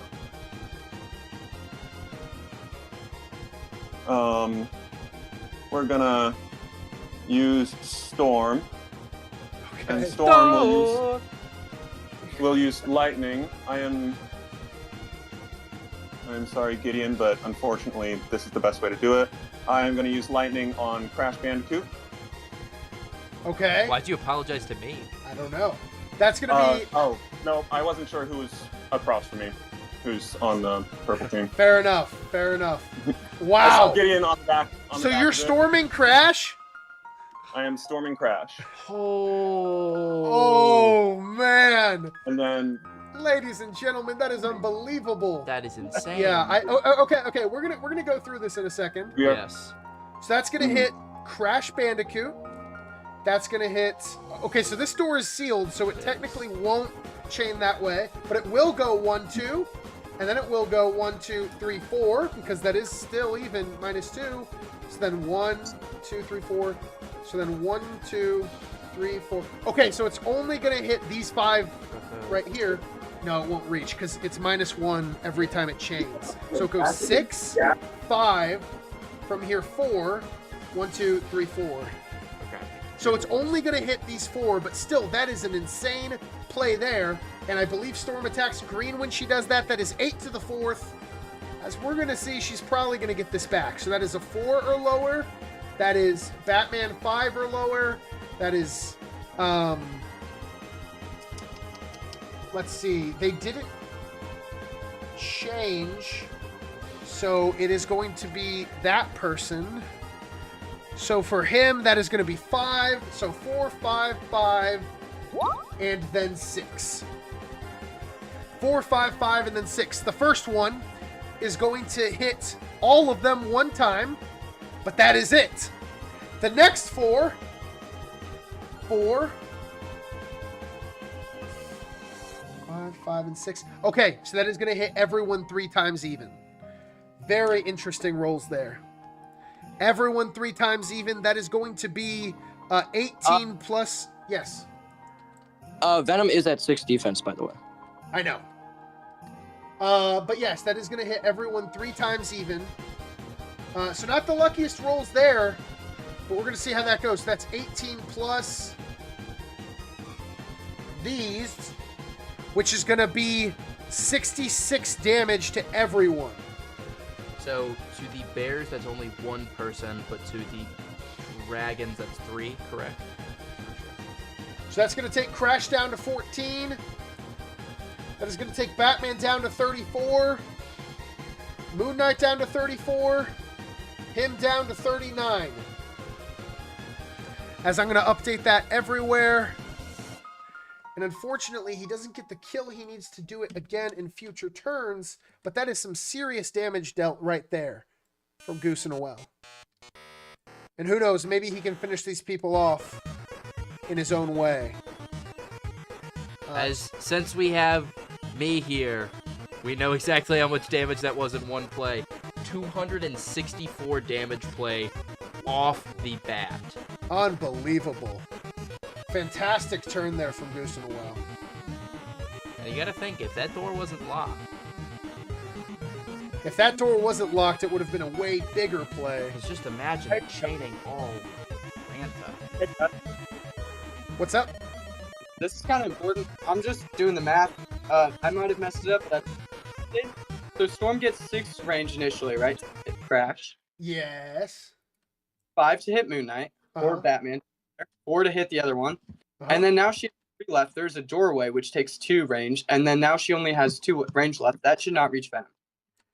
I see what the confusion is. So it doesn't hit Moon Knight and then Batman because they're both in his range. So only needs to hit one of them to bounce off. Okay. That is an excellent point, though, and you gotta appreciate the Dragons doing their homework here. But that is how the health is going to be. The scoreboard should be updated, and GooseinaWell, you're back on the clock. 45 seconds now. Miraculous play there. As that leaves the Dragons severely crippled from where they were.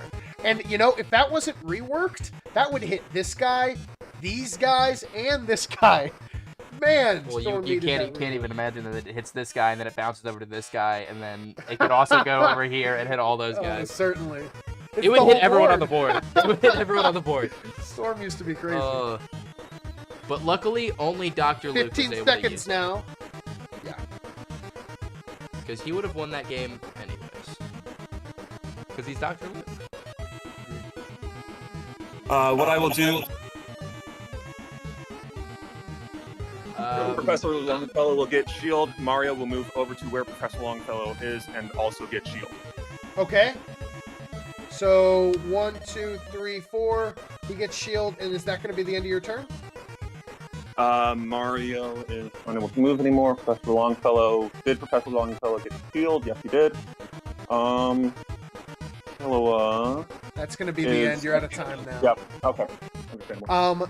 Now, we're going to see exactly what happens with your ability at the end of your turn. And as we go here, boom, that's going to be that. So the scoreboard is now updated. We're going to roll for Professor Longfellow and see what he gets as he has discovered a new room. And that is going to be another 6. That is an event. This event. Go to an adjacent room. Read it in a creepy voice. What? Read it in a creepy voice. No, I don't know if we have time. Go into an adjacent discovered room and lose 1 sanity, which is defense, or attempt a might roll. So do you want to go into an adjacent room and lose a defense, or attempt a might roll? Which one do you want to do, GooseinaWell? So, from my understanding, if I attempt a might roll, I will just either lose 1 speed, gain 1 might, gain might and speed, or gain might, speed, and sanity, or I can just lose 1 defense. Yeah, or you can just lose 1 sanity and go to an adjacent room. It says might his attack. Will the adjacent room be discovered, or Yes. So it would have to be the Green Hill Zone. Oh, okay. Then I'm just gonna roll for the might roll. Sounds good. So he has a might of 8. So we're gonna see how that goes. That is going to be 1 good one on the first 4, and then that is going to be 3 on the next one. So that is a 4. So you are going to gain a speed and an attack from that. Very good. So that puts you at a neutral attack. That's going to be 1 speed. All right, and that's going to be that. Caleb Ward in the background. Yeah, Caleb Ward loves that ability there. As we're going to do the GM turn now. Eye of Sauron is looking around. The first one on the Cuties is going to be Oh safe. yeah, I have Sauron. The next one on the Bears The 2. is going to be a fail, so that is going to take them both down to 25. Technically, Yeah, I but think Death they're Star the was same already used. character. Huh? Am I wrong about them being the same character? No, you're right. You're right. That wouldn't hit them. You're right. So that is going to be safe over there. We're going to do the Beavers, who we're not going to do because they're in there. Yes, exactly. We're going to do the 2 dragons. First one is a fail. That is unlucky there, as they are going to go down to 19 each. So funny. Unfortunately, the Eye of Sauron is going to hit them. The dragons are going to get hit, or going to get missed over there. And then the second group of the Cuties is going to be looked at, and they are safe as well. So then we're going to do Asteroid City. 1, 2, 3. 1, 2, 3, 4. That's 7, 8, 9. I believe items are in play. So we're going to do a D10. A 10 is a reroll. Oh, Cuties, you might want to mute yourself. That's huge. 1, 2, 3. Sorry. And that is going to be the 3 spell. No, you're good, man. Next is going to be Dave and his golf cart. We're going to see how far he goes. 1, 2, 3, 4. Oh, wait. 1. That's crazy.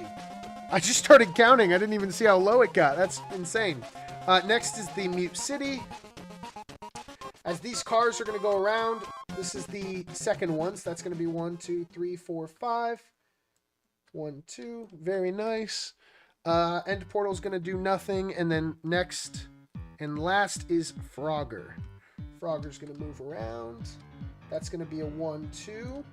1, 2, 3. 1, 2. 1, 2, 3. Very nice. And with that being said, Papa Bear, you are on the 2-minute action clock.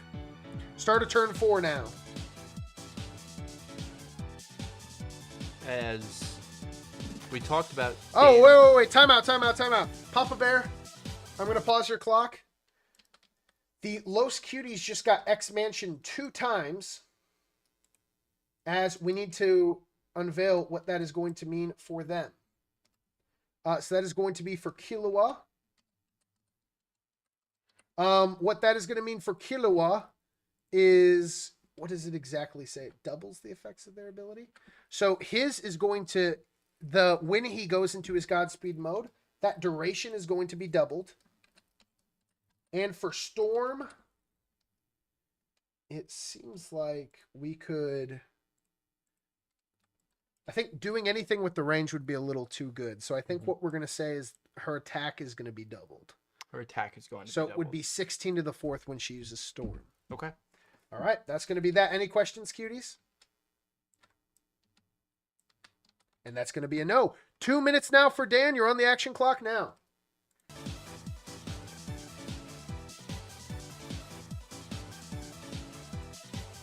As you wanted that free spell back pretty quickly. Yeah. That free spell is maybe crucial for what he's wanting to do next. But Now, he does unfortunately, have 3 portal uses. That's really good. he does. And with TJ Watt, Jean Grey, Ghost Rider, I'm intrigued to see what this sets up here. and I'll tell you right now, there's been some people that have done some damage. Certainly. Gus, Jaeger is using the Millennium Falcon to heal. The Jaeger cannot use the Millennium Falcon to heal, unfortunately. Okay, do you mind if I move her? Oh, then the Jaeger has an action though, doesn't it? It does not. It has an attack. It requires the actions of both the people inside of the Jaeger to move. Oh, they have to get out of the Jaeger? They would, but you've already used their action to move the Jaeger. If that makes sense. Oh. Okay. Would you be okay with me moving it back since I was not aware of that, or am I? It's good fine. where I You am? didn't drop it. You can move it back. Yeah, that's good. All right, then. Bart is going to use his to increase the roll of the Millennium Falcon. I got you. 45 until your next one.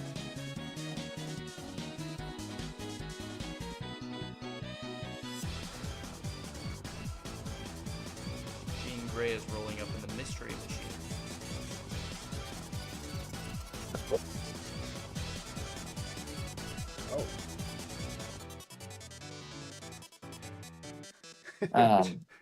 Gus, He's got it. they're all on like the increase thing. Yep. Iron Giant, does he get an action? Yeah, Okay, he's going to use his action to increase the roll as well. I gotcha. JJ Watt is going to use his action to increase the roll. Okay. And Jean Grey is going to use her action to increase the roll. Okay, that's 4 increases to the roll. Very interesting. Very interesting. Very, very, very interesting. I mean, even if he rolls a 1, that's going to be 2 swaps.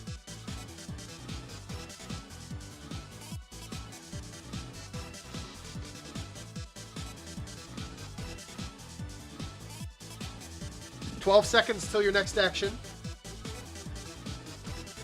Popeye is going to trade. He's going to attempt, as he's kind of a bad negotiator. We're going to see how this goes. And that is another fail! Popeye is just not good at trying to trade.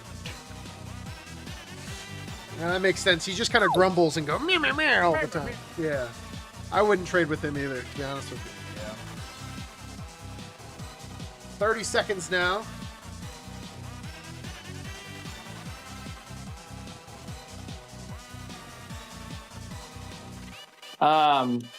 Ghost Rider is increasing the movement.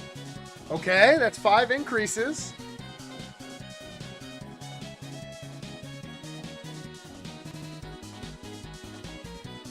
That's interesting. Gotta write that down. 5 seconds till the end of your turn. We're good, Gus. All right.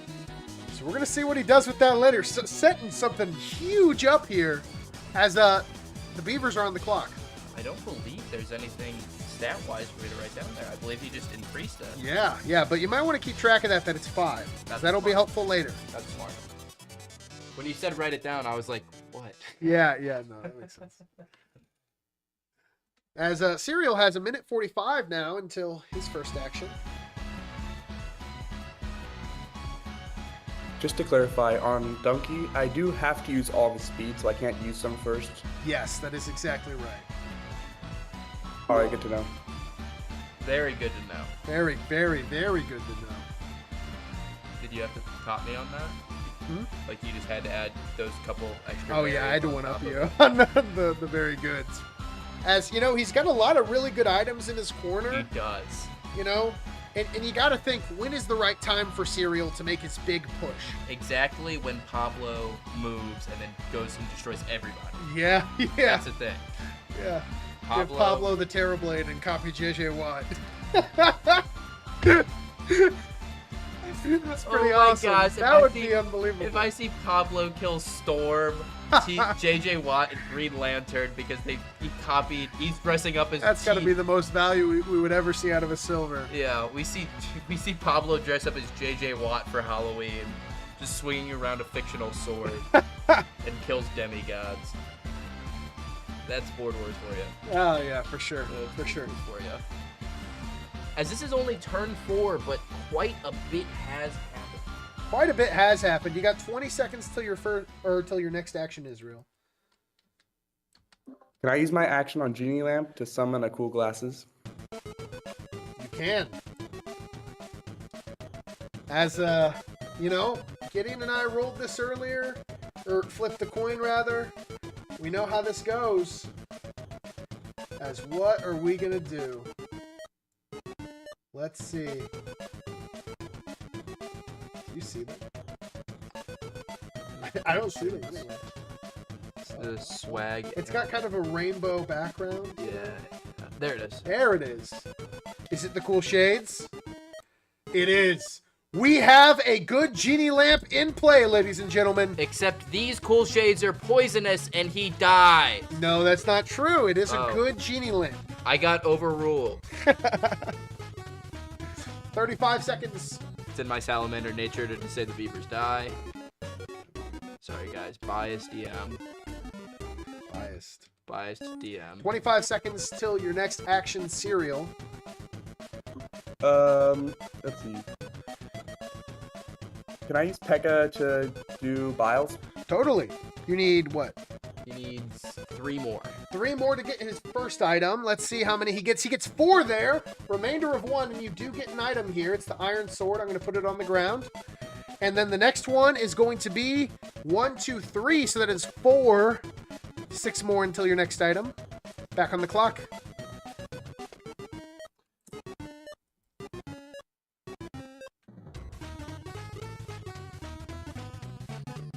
"35 seconds until Cereal's next move."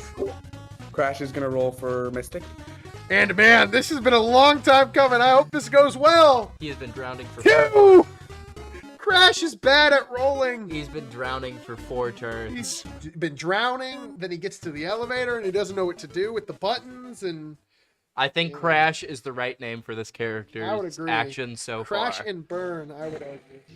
30 seconds until your next action Cereal. That dude's got to lay off the spend. Totally. If I was Dizzy, it would be hard for me to swim as well. Yeah, me as well. Oh, don't put him back in the water. Cereal. Don't Cereal's put him gonna start back in the walking water. around the water this time. 15 seconds. Jinx. Jinx. 10 And seconds. then Donkey's gonna use his ability to deal 10 damage to, deal damage to 5, 4. Station B. Train Station B? Popeye? Oh, wait, no. Oh, Train Station B. Wait a minute. Who's on Train Station B?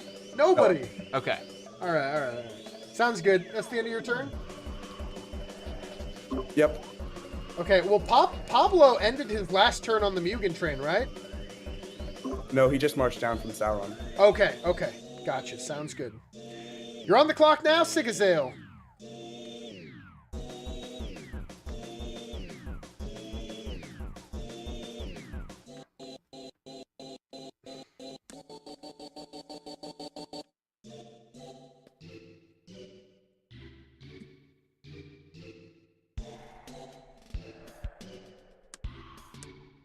Somebody just disconnected.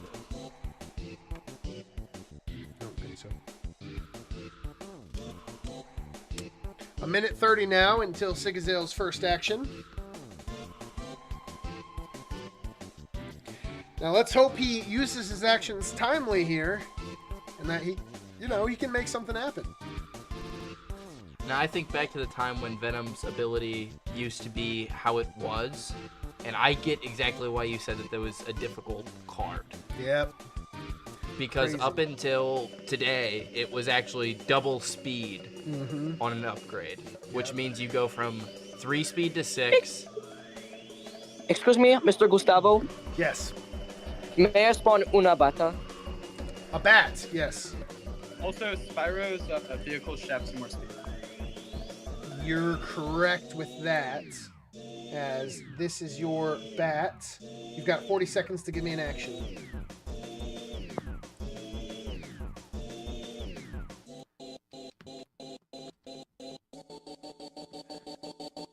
As 25 seconds now. He's getting down to the wire. if I'm Sigazale, I'm trying to find some way to heal.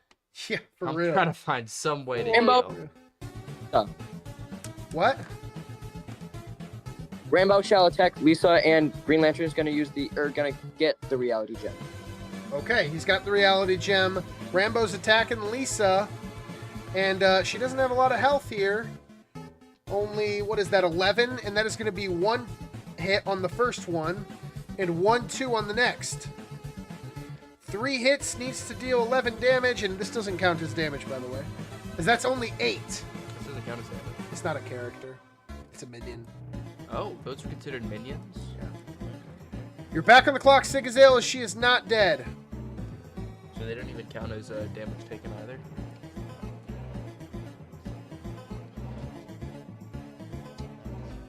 "35 seconds till your next action."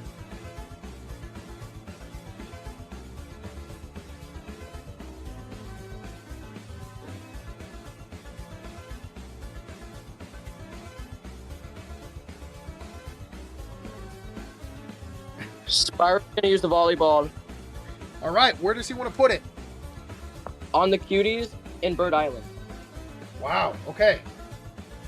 The cuties in Bird Island have to get to this volleyball. You have 35 seconds to give me your next action.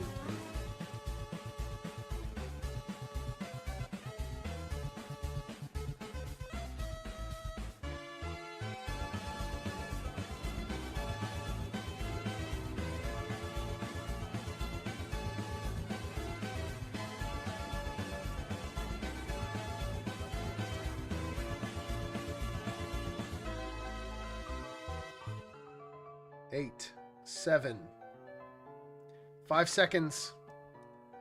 Reality Gem, X-Mansion with Green Hill Zone. Okay, you need to give me an action in 5 seconds or you're done. 3, 2, and that's going to be the end of your turn. All right, as we move on to GooseinaWell. Am I allowed to move Moon Knight really quick? No, you are not. 2 minutes, GooseinaWell. As I believe that might have been the first ever time that we've seen that happen to a player twice a game.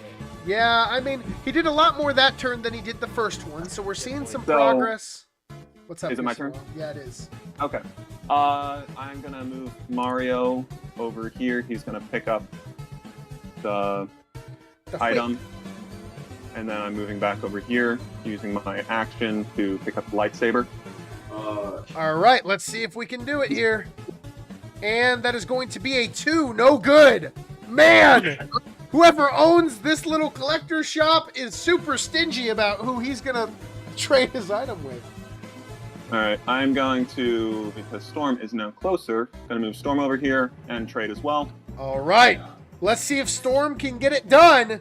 And she does not! This is so unprecedented! What luck! 45 seconds now. All right, do I need an action to trade an item? You do. I do, okay.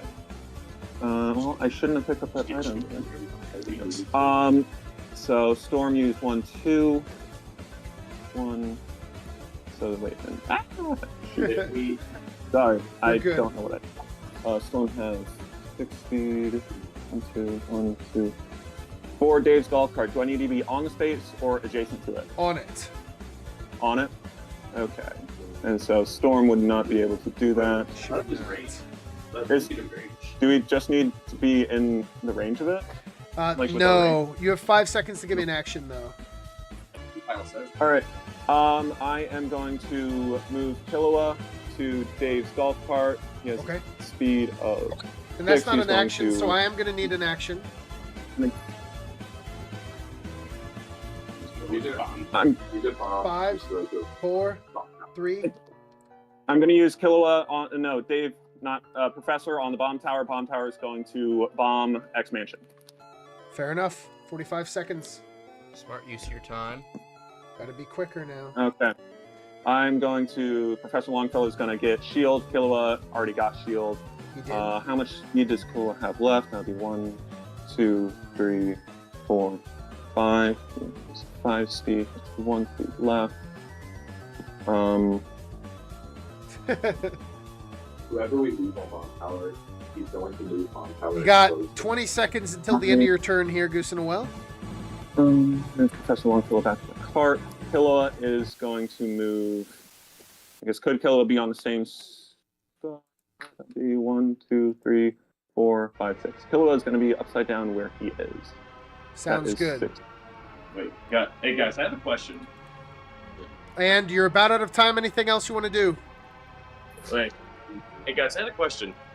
Wait, so why couldn't Storm use her range? Like, why couldn't Storm use her range to get something from Dave's golf cart? Oh, it does say you can use range. Yeah. Oh, I didn't realize that. All right. Yeah, she can get 130. Open up the bomb tower.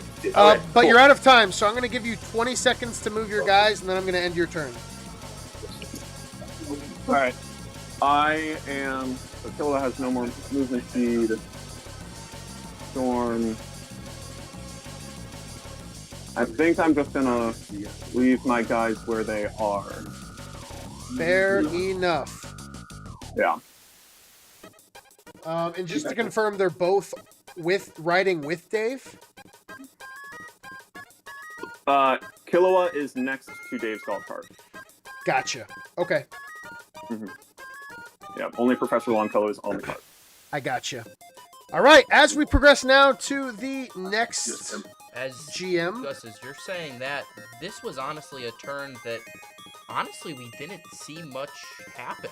I was writing down the stats and I was going through, and there was 2 teams that had no stats written down at all, and only the most impressive thing that happened was 2 items from the Beaver. It was, honestly, you know, calm before the storm. I could see some very, very crazy things happening.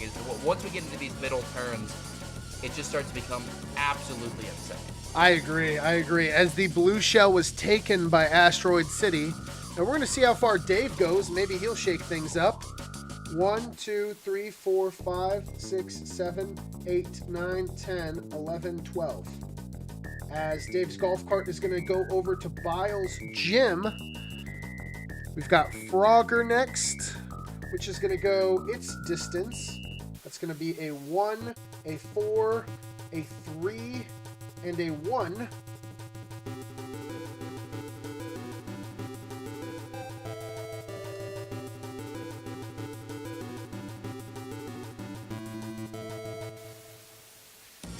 And I think Millennium's going to stay where it is. End portal, nothing's going to happen. And I think that's going to be the end of the GM turn, as Papa Bear, you're on the clock now. 2 minutes, and we might get to see, like you were saying, what Papa Bear's been setting up. Yeah, what's up? Oh, never mind. Gideon just answered my question. What? Okay.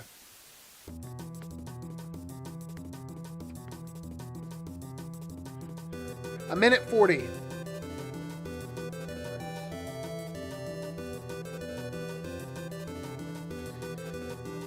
Tried scrambling through, but I didn't have sheets pulled up. I was like,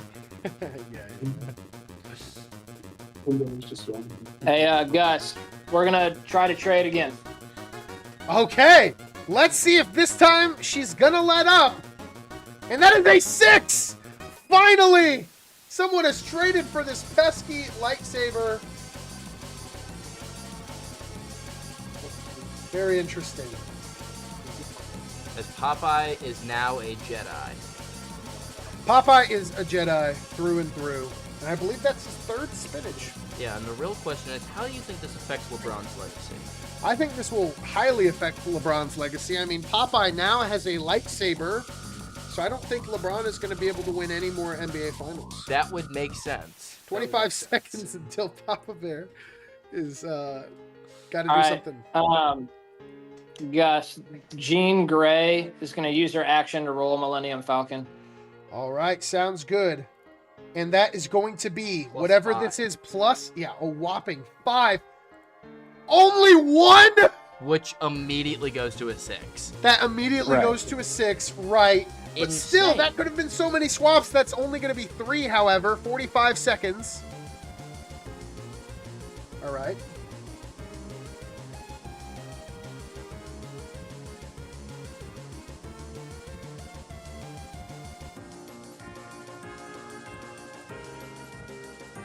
But can you swap anywhere?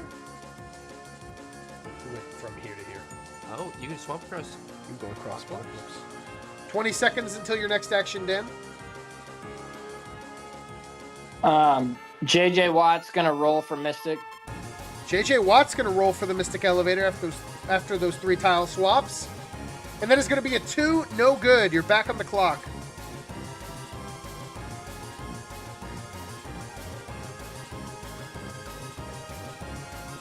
That's Homer with his 2 speed. Homer's going to roll for Mystic. Man, overextended there. That's his whole speed. 4, 2 swaps. Stays off.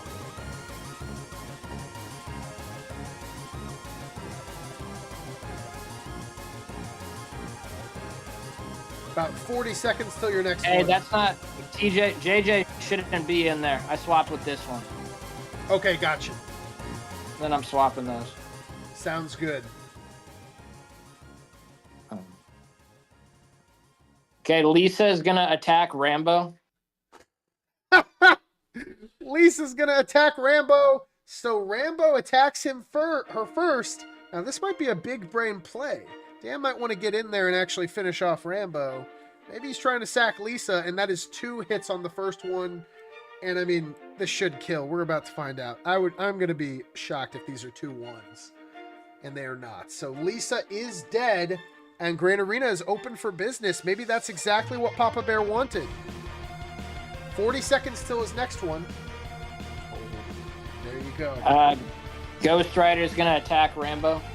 Fair enough. Now he's going to get green because he's in a boosted tile. Excuse me, Mr. Gus. What? Oh, immediately get Necro Sword.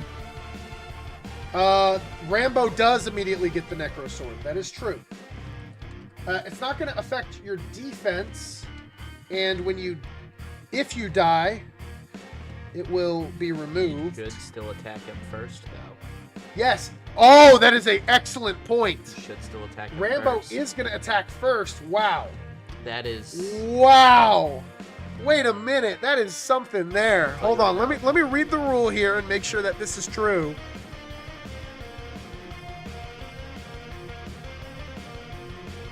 I don't see any way. This is amazing. Yeah, no, I don't see any way we can rule otherwise. That is 15 to the 4th on Ghost Rider. Unbelievable. Unbelievable. And if this is 12...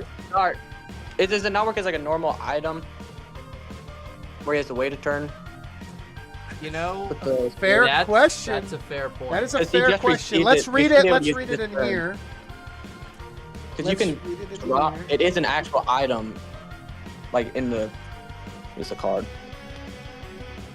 Fair enough. I think that's fair. I think that is fair as well. What's happening? Well, his argument is that you cannot use the Necro Sword unless you started your turn with it because it's an item. And because you haven't done that, we're going to have you attack normally. I think that's fair. As this is where we truly see... When the doors are open, when one of you are dead, yep, the survivor gets the Necro Sword. It doesn't say the item is dropped. It says the survivor gets it. So it's not about like the item just landing there. It's about you actually getting the Necro Sword, which I would interpret as you're picking it up, because if someone gets them, that's different than it also automatically happens. However, if you don't start your turn with an item, you can't use it per the board rules. Which like declares almost different from an item. No, I disagree. It is in the item list. It adheres to normal item rules. I do There's believe specific you things. used passive buffs before. It's not really like an active item. It's not like he's using this item to attack. I think it's a passive. So I think that, I believe you've ruled multiple like iron swords, like terror blades, like that, stuff like that, and lightsaber. No. I believe that you ruled them. I'll even go I'll even go like one further. If you got say like a power gem in between rotations and you were trying to use it for an extra boost or like buff, I don't think you get it until it's not your turn anymore. Defense benefits you. Like it doesn't even benefit you. So I think in my mind, you guys just picked up that item, which I think Ian might have said something about like, did we get to pick up the item? You did pick up the item. Yeah. But the problem is he just didn't start his turn with it. He didn't start his turn with it. with For the item rules, you can't use an item unless you start your turn with it. Mm-hmm. I mean, I think that's pretty cut and dry unless someone else has a rebuttal that's serious. So you're saying that getting an item and having like being able to utilize an item are different things? Yes, holding an item and being able to use it is different. You can't use an item that you didn't start your turn with. Okay. I think that's fair. I think that's fair as we're going to move on, though. Now, if he does deal 12 damage somehow, he's still going to be safe. And that first roll is 3 hits. That's the rolls that you want to take. Man. The next one is going to be... That's what is 2 that? more. 2 more? That's 5 hits here. If these 5 attacks deal 12 damage to Ghost Rider, he's going to get to escape. And he escapes. That's 20 damage. Hey, Iron Giant takes the damage. Is he within range? Is he within? He's within 5. Yeah. Yes, he's definitely within range. Yeah. We've ruled in. Well, I think. Didn't we say you have to be within line of sight? No, because we weren't within line of sight, and I. Oh, asked because for it was broken by the door. Yeah. So how would that affect anything? He would take the 20 damage instead. But how would that affect his ability? Oh, that is true. How would that affect his ability when someone uses their action to attack you during this attack? So I think what happens is Iron Giant takes the damage, but Rambo is still free. I think so. Yeah. I think that's fair. So it says he goes back to spawn. I'll let you pick dragons where he is. I'm gonna put him there for now. You're back on the clock, Mr. Papa Bear. I think that's pretty intuitive. Iron Giant removes the bat. All right, the bat is gone. As they are getting some utility out of this Iron Giant. Certainly, Iron Giant is the MVP right now. I'll tell you that. 20 seconds. That probably should be reset. Okay. Is this the second time that he's taken damage, Iron Giant? Or something? Hey, tried how to do I earlier. have Bart? Do I put an item that Bart picks up on the symptoms, You do. and they all get it, or what do I put there? Yes, they all get it. They share an item pool. That doesn't mean that they could all use it, though, by the way. It's true. Well, they can't all use it right away. But they can all use it. So they could all use the shell? Any of them can, yeah. 15 seconds But to your it next just action. disappears afterwards. Fantastic. All right. And Dan still has a lot of cards close to his chest. Hasn't done anything yet. Serial, you're on the clock. But I mean, that's interesting because now Rambo does have the Necro Sword. 15 to the 4th. 15 to the 4th. And what's terrifying about that is if you want to try to kill him, you have to attack him. Yeah, he gets to attack you. He gets to attack you first. Exactly. And he's going to get 12 damage every time. That is an now. excellent combination for the Dragons. Excellent combination.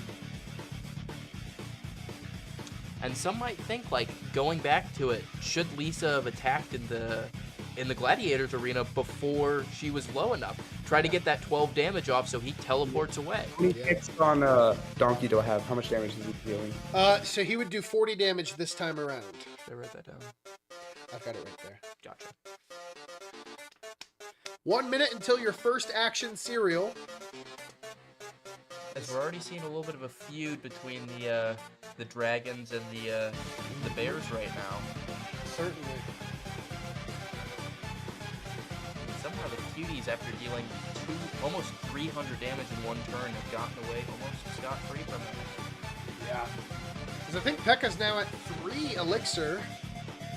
Good bit that he can do there. 40 seconds till your first action. Currently has 2 swords in his hand. What? He has 2 swords in his hand right Yeah. Dual wielding the Terrorblade and the Iron Sword. He's gonna use his action to do Biles. Who is? Pekka. Okay. He has 6 remaining. He needs 6 more. All right. So that's going to be 1, 2, 3, 4. So he needs 2 more. And he's going to get 1, 2 more. And that's going to put him even. Give him an item that is the Clone Spell. That could be really good with Pekka. 45 seconds till your next action. Can the King of the Skeletons attempt to use John Henry? John Henry? Oh! Yeah, yeah, sure. What do you have to roll? D20? Yeah. And that is going to be a 12, which is a success. 45 seconds to give me another action. And I don't think that costs an action to control, actually. For future reference, it doesn't. You can control him for 1 rotation. You have 30 seconds to give me an action. Could I wait before you do that? Can I get a clarification? Pablo's ability says that the character has to be on the board. John Henry is currently not on the That board. was from the Pablo is not using. Read the King of the Skeletons ability. That's what's happening right now. Okay, I did not hear that. No, you're good. 10 seconds. You got to give me an action soon, Serial. The King of the Skeletons is going to use the Genie Lamp to Death Star Storm. Wow. That is insane, man. So he's Death Starring this tile that is going to kill Bart, R.I.P. Bart, but it is also going to take Storm down to 50. Miraculous. So 45 seconds remaining. The damage dealt and damage taken for Bart doesn't apply because he's a minion, correct? What? The damage dealt and damage taken for Bart doesn't apply because he's a minion, right? Yeah. That's 80 damage. 30 seconds until your next action, Serial. Can Crash roll for water? Yes, he can. I'm going to fix the scoreboard real quick.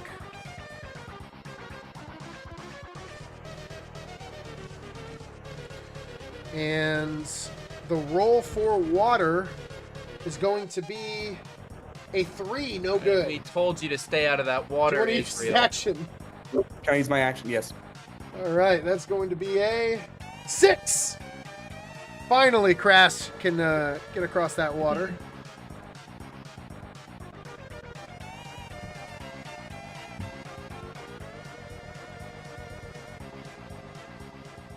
And Crash has just been going back and forth and swimming all game. He rolled for Mystic Elevator once, though. Don't forget about that. He tried. 25 seconds. Because now that I'm thinking about it, John Henry and Joe Hendry in the same game would be terrible. Yeah, that would be pretty bad. You might accidentally say Hendry. Or John instead of Joe. Yep. Joe instead of John. 10 seconds, Serial. Gotta give me something. 5, 4, 3, 2. I'm gonna use Donkey to deal damage to Storm. Okay. So that's 40 more damage to Storm. You're back on the clock. 40 seconds. Man, Storm is down to 10. Do we think he's gonna be able to? And why do you think the Beavers are targeting the Cuties? I don't really know. 20 seconds left, Serial.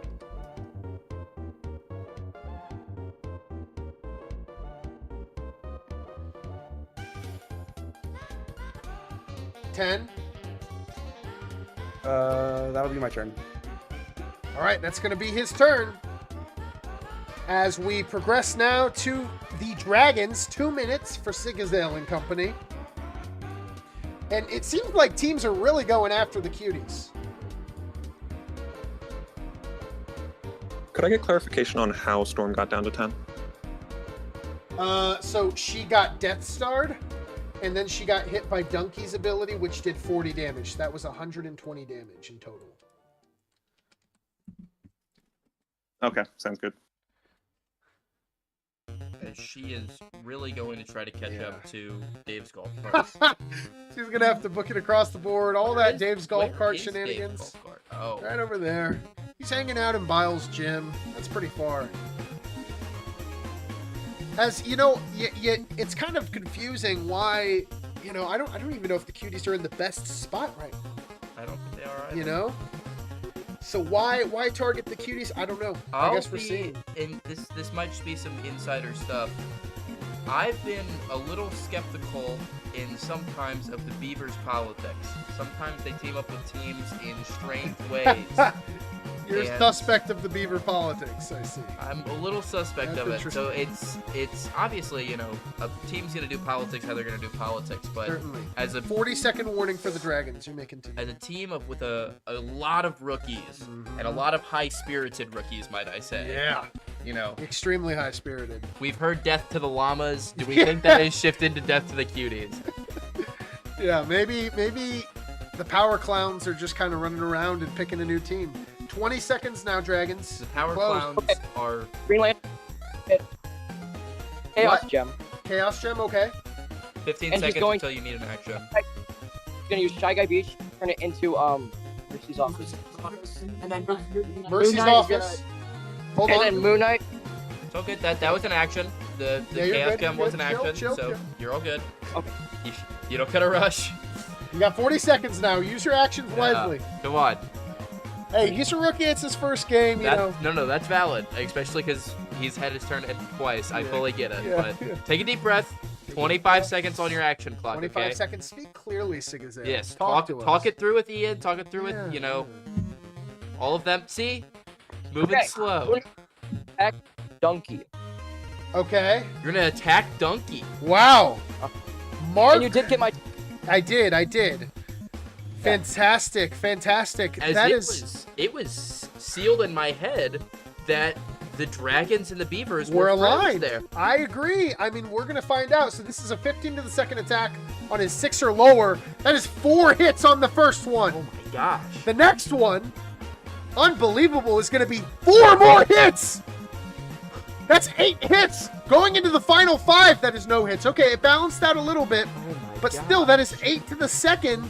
That's going to be a lot of damage. Let's see, 51 in total.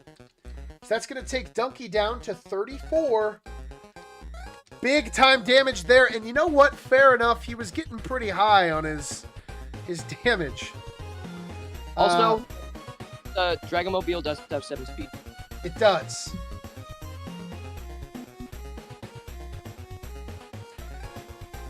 As Donkey's now down to 34.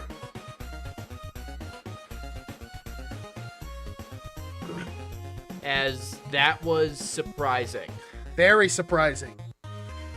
But, I mean, you know what? I think that's one of the best political moves the Dragons could make at this moment. I mean, Donkey is a scary force.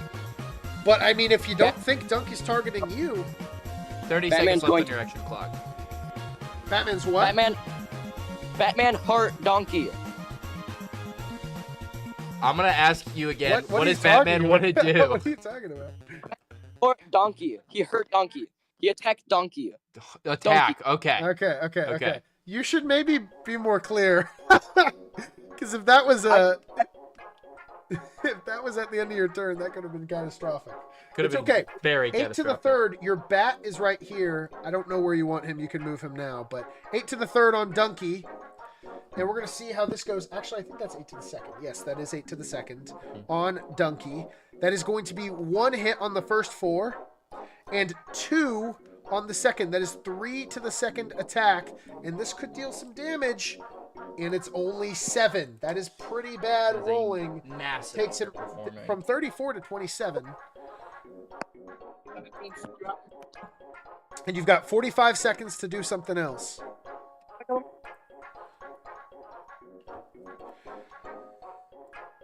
I love the dog song. I know you can't really hear it right now. What's up? Batman is going... Wait. Is going to back on to Mercy's office. All right. No.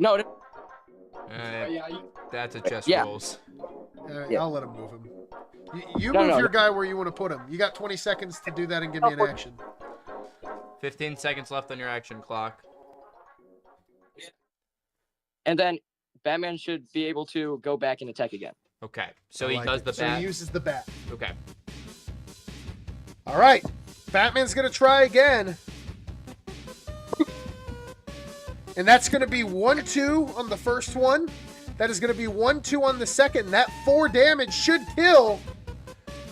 And that is going to be 27. That is exactly what they needed to defeat Donkey.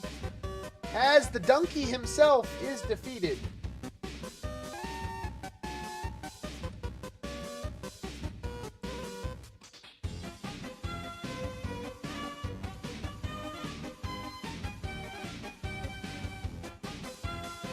R.I.P. Video game Donkey.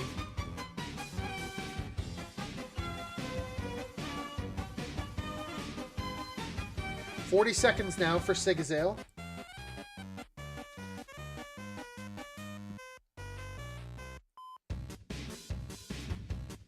$30.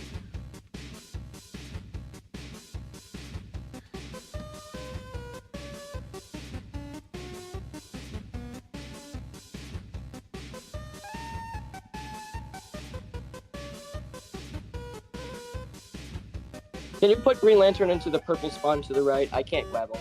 All good. You have 10 seconds to give me an action or your turn's going to be over.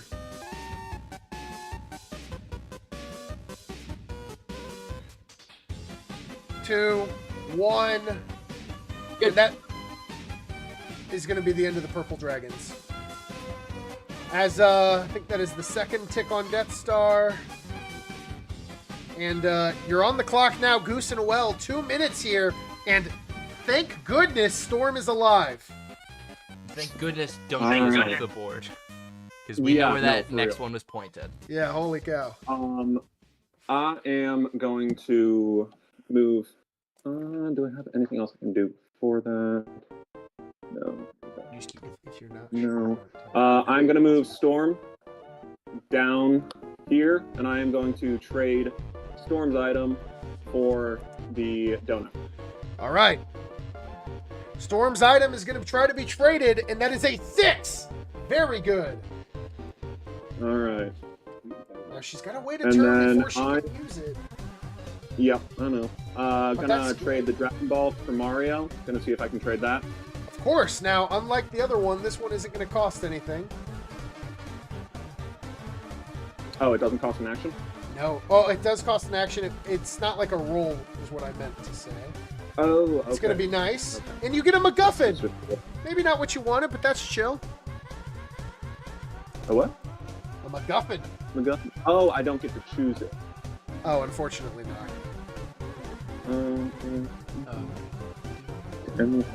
Okay. So Storm has that.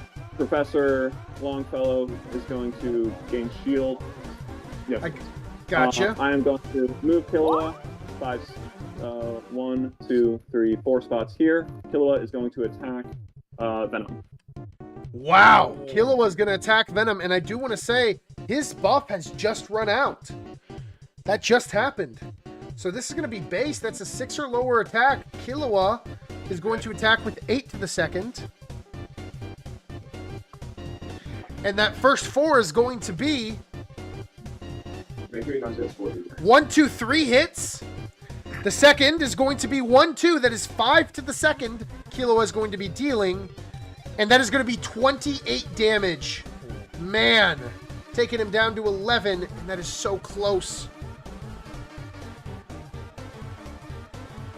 So we're going to update that scoreboard here. And just to confirm, that was with Venom with 4 defense, right? It was. It was. He's at 11. You've got 45 seconds left. Is that was 28 you said? Got...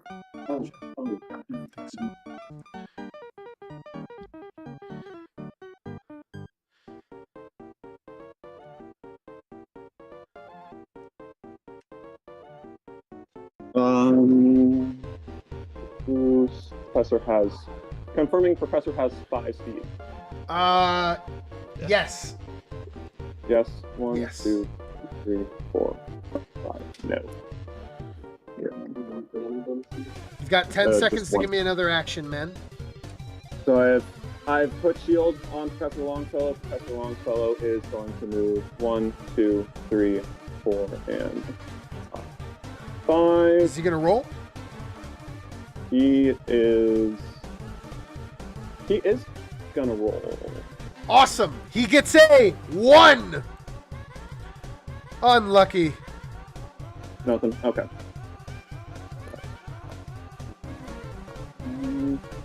And I used all 4 of my actions, correct?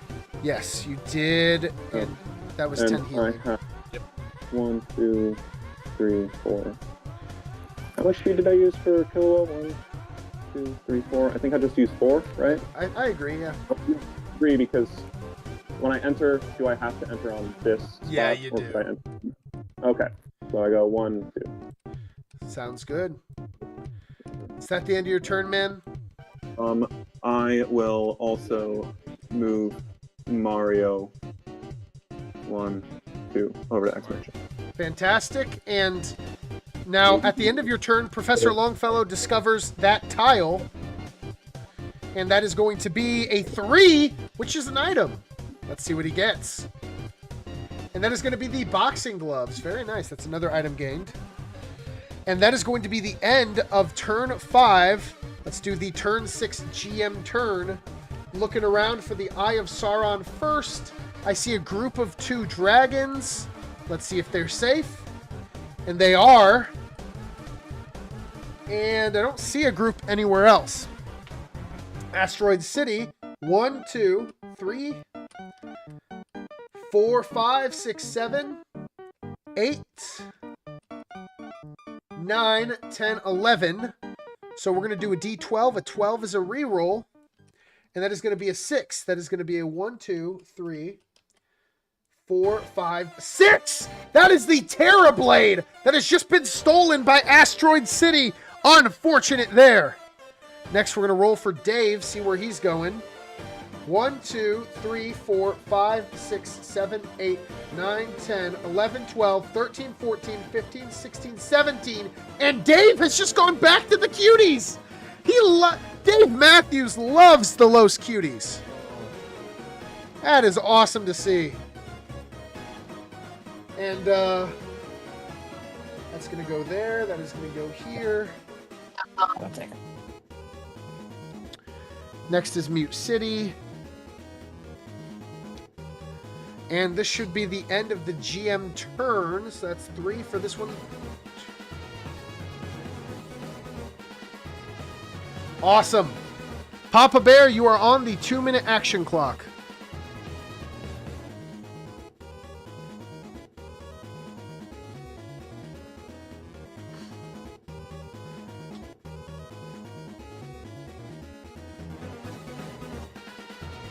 Papa Bear has been gearing up for... Your Popeye is going to increase the roll. All right. So it goes to 1. Jean Grey is going to increase the roll. All right.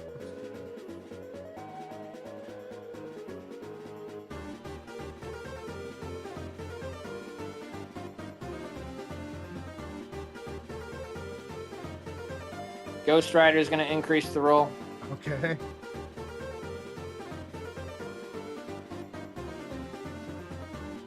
Interesting. Is it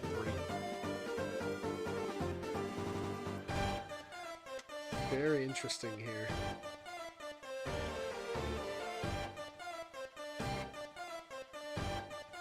$35.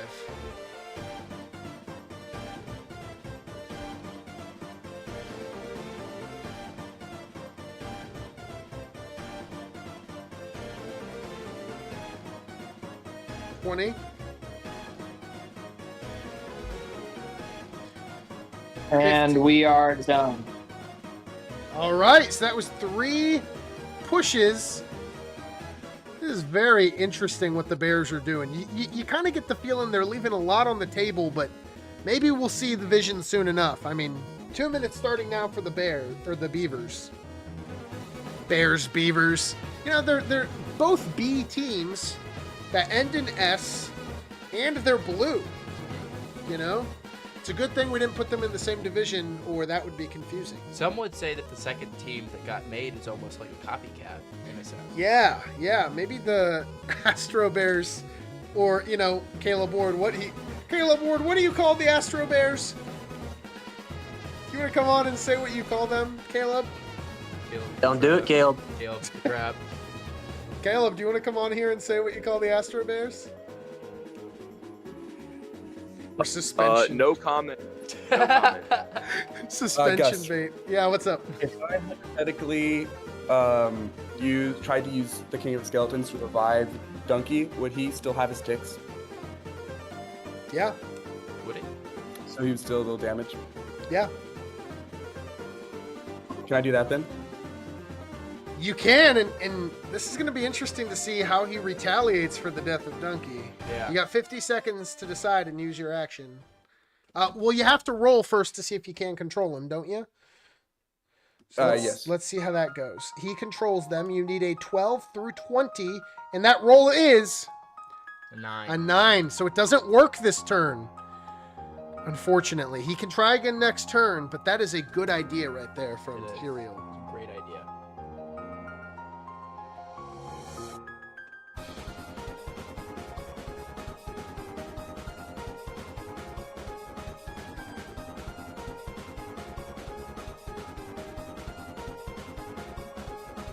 You got 25 seconds to give me another action, Cereal. Sorry, hypothetically, can I use Pablo's ability to gain a specific one of Moon Knight's abilities? Yeah. All right, can I use the one that gives me double takes on tile rewards? Yeah. Yeah. Certainly. All right. And then that does give me a Death Star. That does. You got to give me an action, though. Did Pablo already use his ability one of the previous turns? He did not. No, he did That not. was You the- thought that he was the did, but he time. didn't. Yeah. Okay. Can I use King of the Skeletons to roll for Biles? Okay, King of the Skeletons. He is at 0 right now, so he needs 10. Okay, so this is going to be 1, 2, 3, 4 on the first 5. And then 1, 2, 3, 4, 5. That is 9. Do you want to roll with somebody else?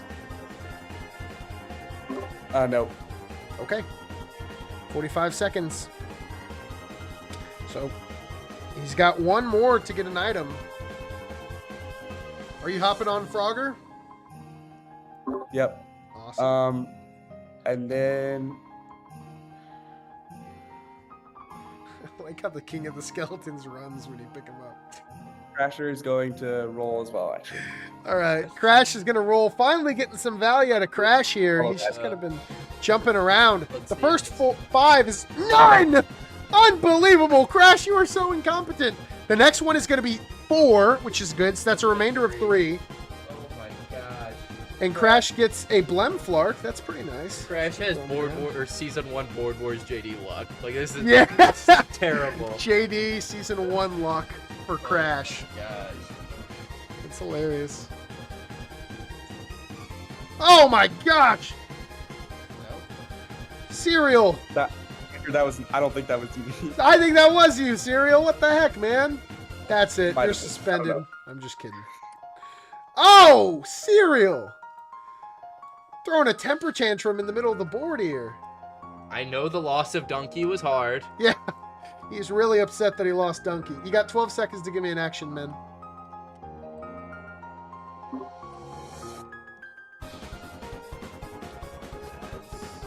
Seems like he's good with where he's 5, 4. Right, yep, that's. And then I All right. am your politics on my Death Star. You want to hear politics? at. Yes. Yep. Let's go. This is what I want to hear. Who wants to start? Who wants to plead their case Close for my little Cereal? book. I'm gonna take a break real quick. Go while for this it. Go happens. for it. Just let it happen. Who wants to go first? Is anybody there for this politicking? Well, I feel like whoever you choose, you're going to be the enemy, regardless. So, yeah. Wait, I'm going to be the enemy? Whoever of whoever I choose. Yes. whoever is chosen for the Death Star. Yeah. Well, yeah. I don't know if it's much of politicking, but Iron Giant can suck up the Death Star unless you go after someone who's not important. You know what I mean? Or unless I go after multiple people, in which he can only suck up so much damage. I don't have anyone with multiple people. I don't have anybody in the same tile as someone else. Well, you have 2 people, but yes. Okay, that's fair. That's actually a good point. I will say right now I'm looking at Moon Knight and Spyro as my main target. Dragons, do you have anything to say about that? I would be willing to listen to possible, like, if you offered up the Death Star. Wait, what? You know, I'm currently looking at Spyro and Moon Knight as my current target for the Death Star. Okay, hold on. You don't have the Death Star, do you? He does. Yeah, I do. I thought it was next turn. He got in there after us.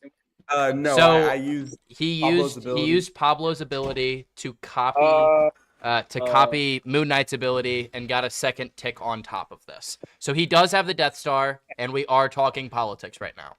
So Dragons, what Okay. do you have to say about that? I think. Hold on, Israel. I'm gonna text you really quick and right. Okay. You've got 10 seconds to make a decision, Cereal.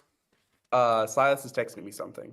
Well, he's got to do it This is fast. politic time. It's politic time. Give him a quickly. second. Give him a second.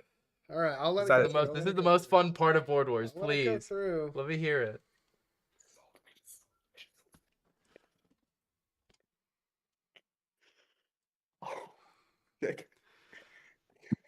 Okay. You saw that? Okay. I used You feel as though politics should be public, but action on files, not whatever. Wait, what did you do? I used King of the Skeleton's action. He has the genie. What? Give a countdown. 5, 4, 3, 2, 1. Where's it going, Cereal? I think that it's gonna have to be still Spyro and Moon Knight. Okay. Sorry, Silas, I didn't really understand what you said. Fair is fair.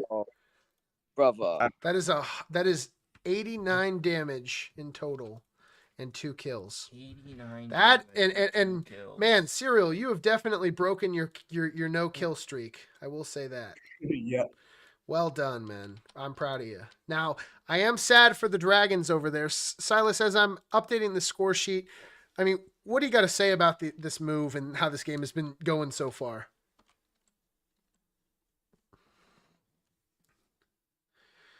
If you want to talk, Sigazale.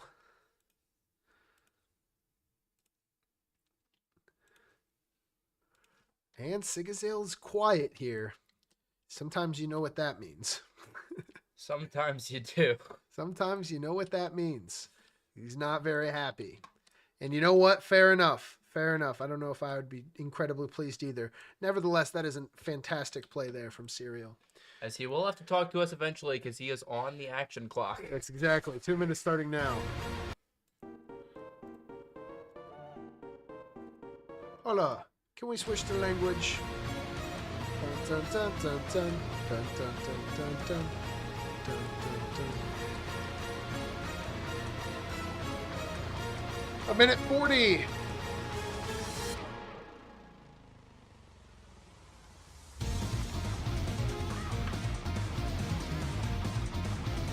know that, right?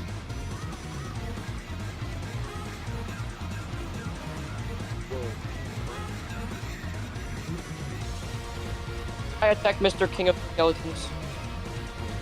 Who's attacking the King of the Skeletons? Rambo. All right. Rambo is attacking the King of the Skeletons. That is bad news for the King of all the Skeletons. That is a 15 to the 4th attack. Man, he is not going to let that Death Star slide. The first 5 attacks is 1, 2, 3, 4 hits. The second 5 is 1, 2. That's 6 in total. And the final 5 is 1, 2. That is 8 hits to the 4th. And I doubt he survives this. 8 times 6 is 48. Plus whatever this is. And the King of the Skeletons dies. Wow. What a magnificent play there from Silas. Turning the tide of the game. You're back on the clock now. Lantern is going to spawn the reality gem. The reality gem, fair enough. And the gloves might be coming off here. He's going to swap my bomb and Asteroid City.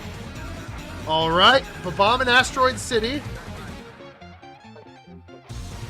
And if I are on the, let's blow it up, right?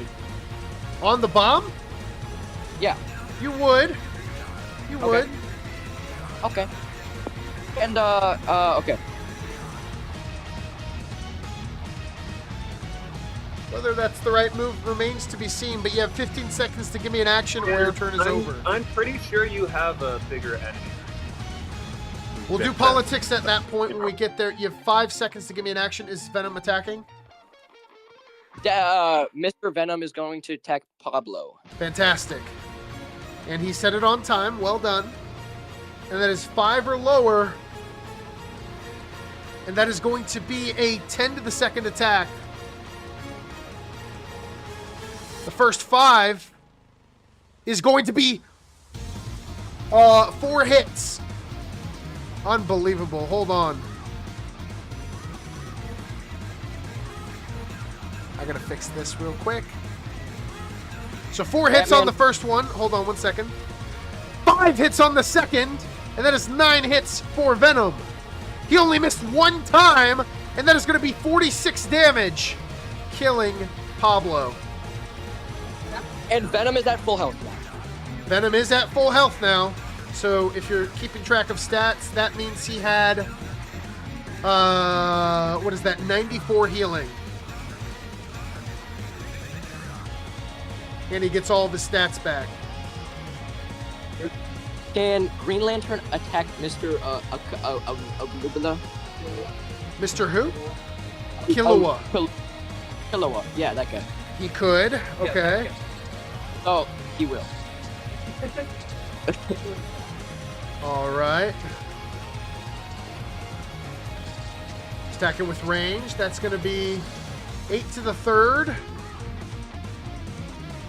On his 7 or lower. The first 4 is going to be 1 hit. The next is 1 hit. 2 hits to the 3rd, dealing 24 damage, putting him at 76 remaining. You're back on the action clock. And Batman's gonna attack. Interesting. 8 to the 2nd attack. The first 4 are going to be, wow, that's going to be 3 hits. The next one is going to be 3 more. So that is 6 to the 2nd, dealing 48 damage. So 28 remaining. And who is attacking with And that The should have dragons. spawned. He's gonna teleport to him and then spawn, and then hit attack. And you're going to attack Killua again? Yeah. Wow! Silas is out for blood right now. That's going to be 1, 2, 3 hits on the first one. And 1 on the second. That is 4 in total. We'll see if this kills. And that is 38 damage. Killua is dead. And man, it's hard to say what the dragons are up to here. Really burning a lot of bridges. Are they even trying to still win? I mean, you got to think they are, but we'll see. You're back on the action clock now.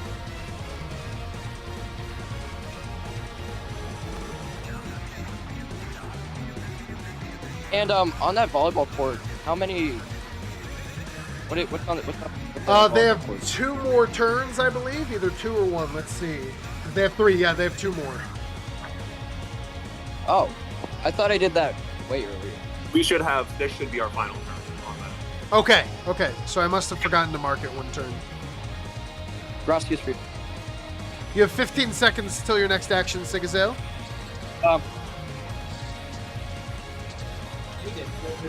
And okay, that's gonna be the end of my turn, and I get a Death Star if I'm correct. All right. You want to talk about this, Sigazale? I feel like you should. You're in a very interesting spot here. Just shoot a bomb. No politics. No diplomacy. Just go for the bomb. Oh my God. Sigazale, at such a crucial point in the game, doesn't want to hear from other people. Guys, is it like official? That's where the Death Star went? Yeah. I want to use as much of Iron Giant as I can. He's within range of JJ, Mr. Machine, Popeye, and Jean Grey. Is he? He only has a range of, what is that? 5. So he's 1, 2, 3, 4. Yeah, the only person he is Jean Grey and Homer. Do you want to take 50 for Jean Grey? No, it's not. Why? He's 1, 2 to Homer's, 1 to Jean Grey's, then 1, 2 to JJ. There is still doors in white spaces. There's still doors, yeah, in those spaces. Oh, really? Yeah. Doors are still in white spaces, unfortunately. So he's down to 40. So do you want to take Jean Grey's 50? Yeah. Oh, yeah. Okay. So that's 50 then to Iron Giant. That's 50 then to this Watt man. And, I mean, Silas, talk to me here. Do you think that was the best move for winning this game, not doing politics?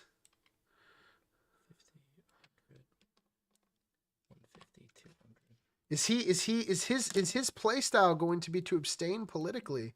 I don't know how often that works for people. But I guess we're about to see. No comment then, Silas? We can't pull you in for an interview?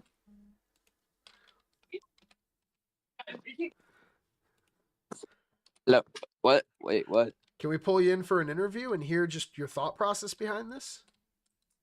Sure. I mean, so are you a non-politic man? I mean, do you think that's your best shot at winning Well, this game right now? normally I would try to do some politics, but just like 1 second. Don't do that yet. uh, 60 Didn't- with Storm dying. You're good. What were you saying? normally I would like go for democracy and all that, but I guess this time I just didn't. Yeah. Yeah. Pop a bomb there. Lantern, just like it's got to be done. Interesting. And we're going to see how this fares. Man, okay. So we want to make sure we're doing math right over here. That's going to put Mr. Watt down to 85. That's going to put him down to 25. That's going to put him down to 50. Jean Grey is going to stay where she is. And, we still haven't seen Jean Grey's ability be used. As in one turn, can I say the stats that Mr. Sigazale Please. Yeah, tell us what Sigazale just earned during that turn. In one turn, he had 430 damage. Wow. With 4 kills. Wow. I mean, that is padding the stat sheet right there. Oh, yeah, he's at 105. That is padding the sheet there. That's insane. He had, in one rotation, he had 2 deaths, 4 kills. He healed for 94, took 89 damage, and did 430. And you've been tracking Iron Giant's damage, right? Iron Giant's damage? Or how much he's been damaged? Yeah, when he takes damage for somebody, I just add that on top of the thing, right? And so it's like, it's just like a character. Jean Grey didn't take 50, but he did, so I still just do that 50, right? You got that. Okay. Perfect. Well, that's insane. Is he only at 130, Iron Giant? Yeah. I thought that he was at 130 before this rotation. Was he? I thought so. No, I'm pretty sure he just went down to 130. Can you confirm, Dan? I could be wrong. That 50 damage took him down to 130, or was he at 130 before? Yes. 50 damage? He was at 180 before. Fantastic. The 8 and the 3 look similar. Yeah. On me. No, you're good. You're good. All right. Well, that's going to be Sigazale's turn. He made a lot of people unhappy there. Yeah. And we're gonna see how that ends up for him. Historically. Now, I would like it if my dragon team didn't suffer this fate. Historically, that tends to not go well.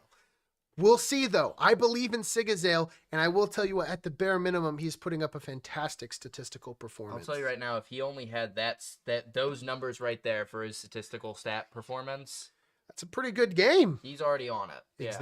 Exactly. 2 minutes now, GooseinaWell. You're on the clock. As GooseinaWell unfortunately loses Storm at the wrong time. So, I have 1, 2, 3, 4. For Mario to get on top of Dave's golf cart, he would have to get onto the same space, correct? He can't just hop on top. To get on it, he would have to be on the same space. Mm-hmm. To use it, as you guys were correct, it's within range. It's within. Okay. Well, Professor Longfellow is going to move to Bird Island. Okay. Yeah.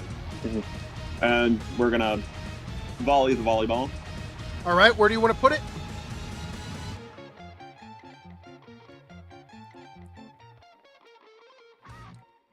Where do you want to put it, Mr. Goose? Yeah.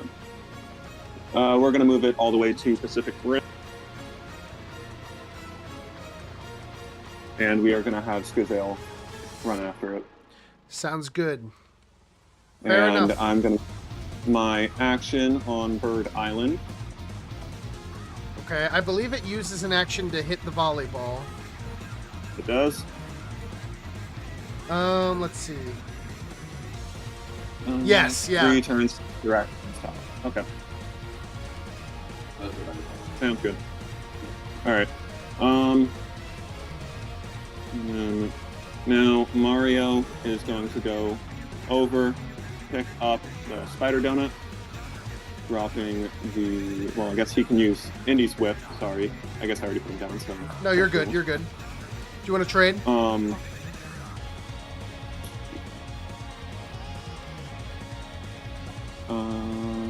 How much time do I have? You're out of time. Out of time? Okay, no, I'm not going to trade. I'm going to move Mario over to the long battlefield, and we're going to finish on turn next. Okay, so you don't want to pick up the spider donut? Oh, I do. Sorry. No, you're good. You're good. Yeah. All right, that's going to be the end of your turn there, and you've discovered a new tile with Professor Longfellow. Congratulations. That is going to be a 5, which is an event. Okay, Tim. You must attempt a knowledge roll. Now, your knowledge, I believe in Board Wars, equivalates to your range. So you're going to have to roll with range. You have 1 range, so you roll 1 dice. And we're going to see if you can get this thing. Boom! And you get a 3. You pull back in horror, unable to watch, and you do not gain any stats. Unfortunate little worthless event there, but still in a pretty good position here, as this is now going to be the start of turn 7 for the GM turn. We're looking around for the Eye of Sauron, and we see a group of 2 for the Beavers. Let's see how that goes. And they are not safe. That is going to kill Crash Bandicoot. Very unlucky there. That's going to be 135 down to 135 for P.E.K.K.A. So the Beavers just suffered a CPU kill and 14 damage taken. CPU death. By the way, I was just clarifying the P.E.K.K.A. is right there. What'd you say? Oh, I just moved P.E.K.K.A. I just wanted to clarify he was on the middle tile. Yes, no not problem. The door. What? Sauron. Oh, okay. And then what's next? Asteroid City. 1, 2, 3, 4, 5, 6, 7, 8. You can roll a d8 and just draw it from there. That's going to be a 5. 1, 2, 3, 4, 5. That is going to be the Iron Sword. Unlucky again from Serial, as his second sword has been stolen. Boom. That's going to be a 1.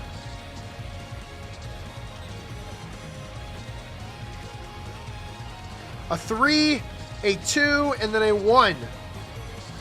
Making the Genie Lamp out of reach for Rambo and company. That could be a big deal later, as we know that Genie Lamp is good. We have Dave. Dave is going to go 8. 1, 2, 3, 4, 5, 6, 7, 8. Mute City is going to go.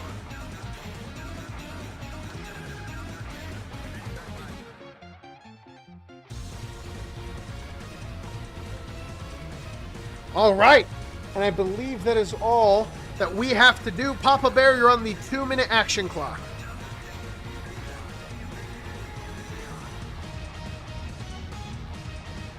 Can you, which character used the Death Star? Venom. Okay, sweet, thank you.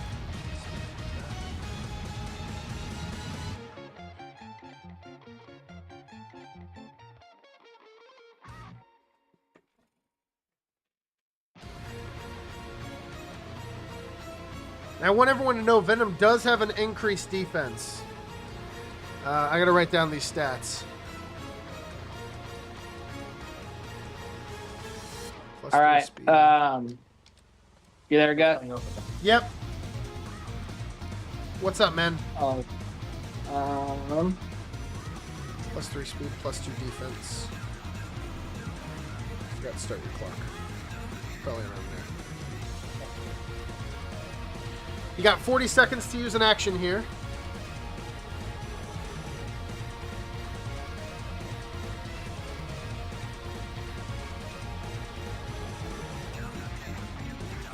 All right, I'm using Homer's action to open a portal. Homer's action to open a portal. Does it cost? Let's see.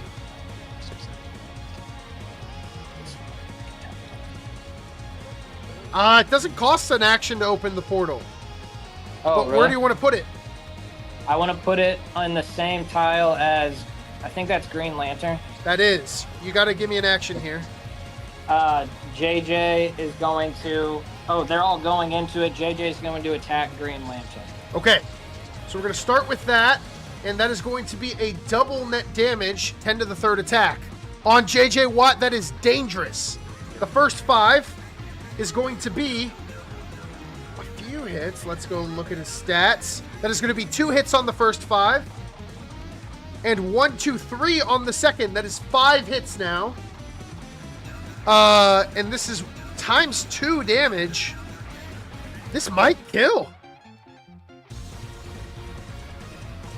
And that is going to be, oh my gosh, 130 damage. Where was he? He was right here, I think.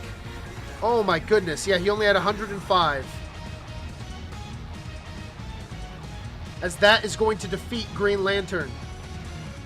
And you're back on the action clock, 45 seconds. Even scarier. Okay, so JJ has an action and 4 speed still, right? Yes. Okay, he's going 1, 2, and we're attacking Batman. Unbelievable here. Let's see how this goes. And now he has 7 or lower defense. That is going to be 1, 2, 3 on the first one.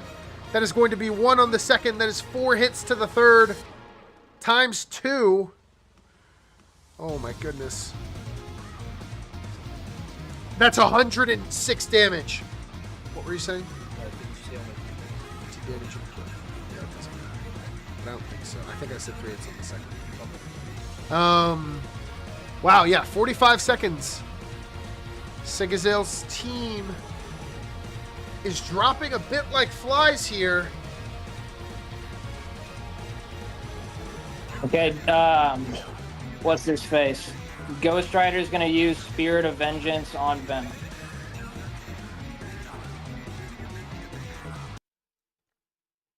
Did you hear me? He's dead. He's dead. I mean, I don't even know if we need to think about that. Yeah. He has done 155 damage. He is dead. Unbelievable play there from Papa Bear. And how much... that is unreal. That was 105 and a kill. That was 105 and a kill. That was 34 and a kill. And then that was 105 and a kill. Unbelievable. And the stat sheet is going to look beautiful for Papa Bear. What an offensive game this has been. As we're going to see who takes this home in just a minute. The scoreboard is completely updated. You're back on the clock. 45 seconds, Papa Bear.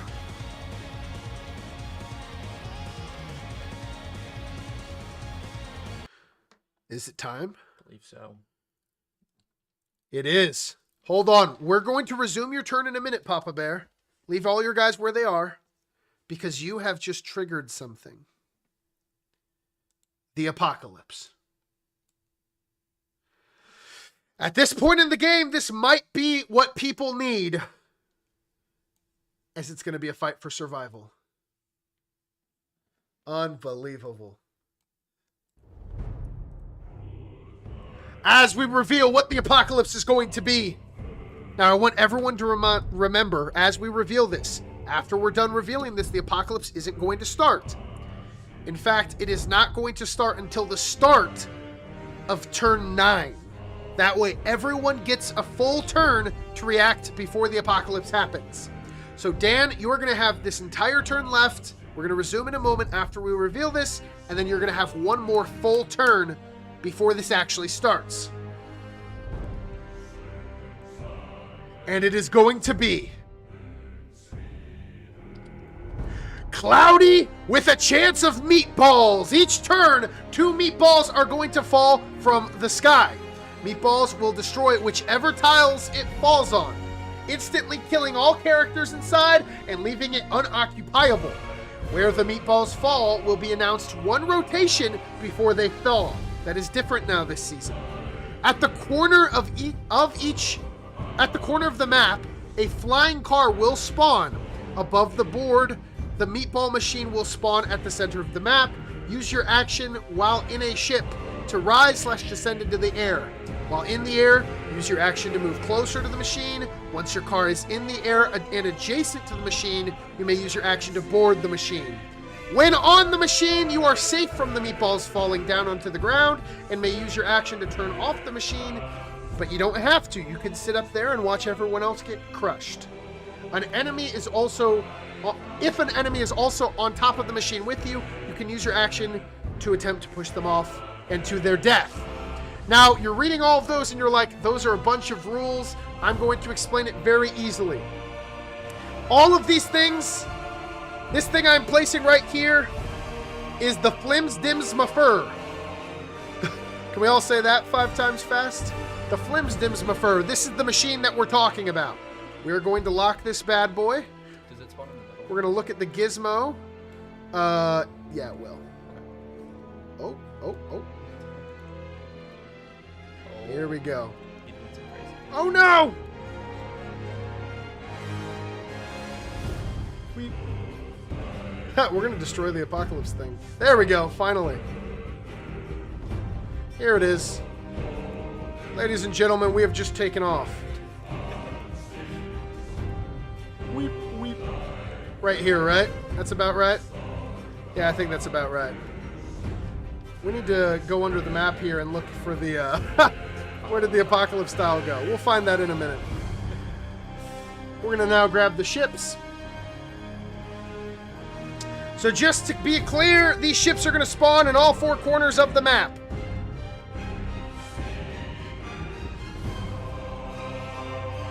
That is 1, 2, 3, 4. You cannot interact with any of these ships until the apocalypse has begun, if that isn't clear. Here's what we're going to do. We're actually going to pull up a Cloudy with a chance of meatballs. Oh, never mind. We don't have to. Cloudy with a chance of meatballs. All right.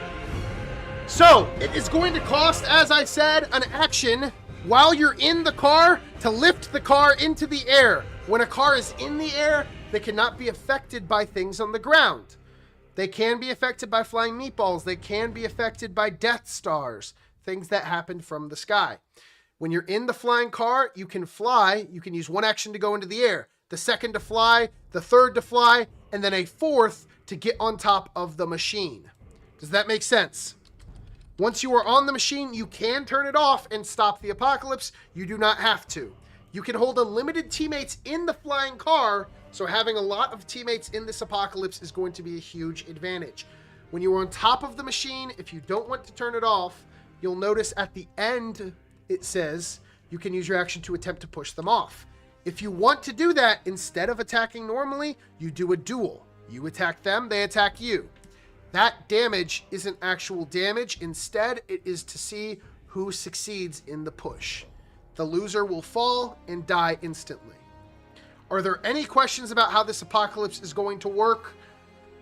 You guys have a little bit here. Going once? Going twice? Everybody understands? Okay, this is not going to start until the start of turn 9. At the start of turn 8, I'm going to tell you, because that's one turn before, where the first 2 meatballs are going to go. You cannot use any of the ships or interact with anything until the start of turn 9, though. With that being said, Papayas, Papa Bear, you're on the clock. 45 seconds. If I freeze the tile that Rambo is in, does that cancel out his ability to strike me first? Yeah. All right. Thank you. Interesting.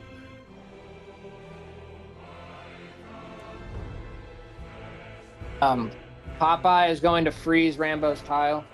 Fair enough.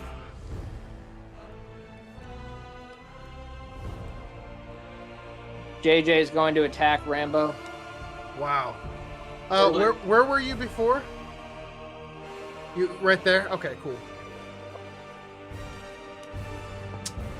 And this could be the end of Rambo.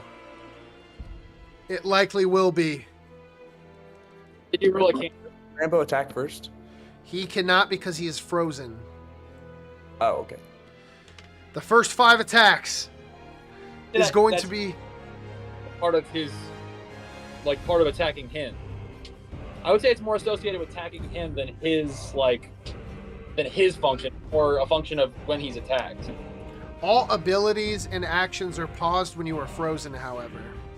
Okay. That's pretty clear wording, I guess. Well, I respect it though. You know I always do. The first 2 are hits. The next 5 is 4 hits. That is going to be 6 hits. There is a chance. There is a chance. And Rambo needs it to be less than 52 survive. And that is going to be 132. As I'm going to pause the music. Our dear friend Sigazale has lost his last character. Now, Sigazale, we're going to do your exit interview, and the Necrosword disappears because I don't think it can be dropped either.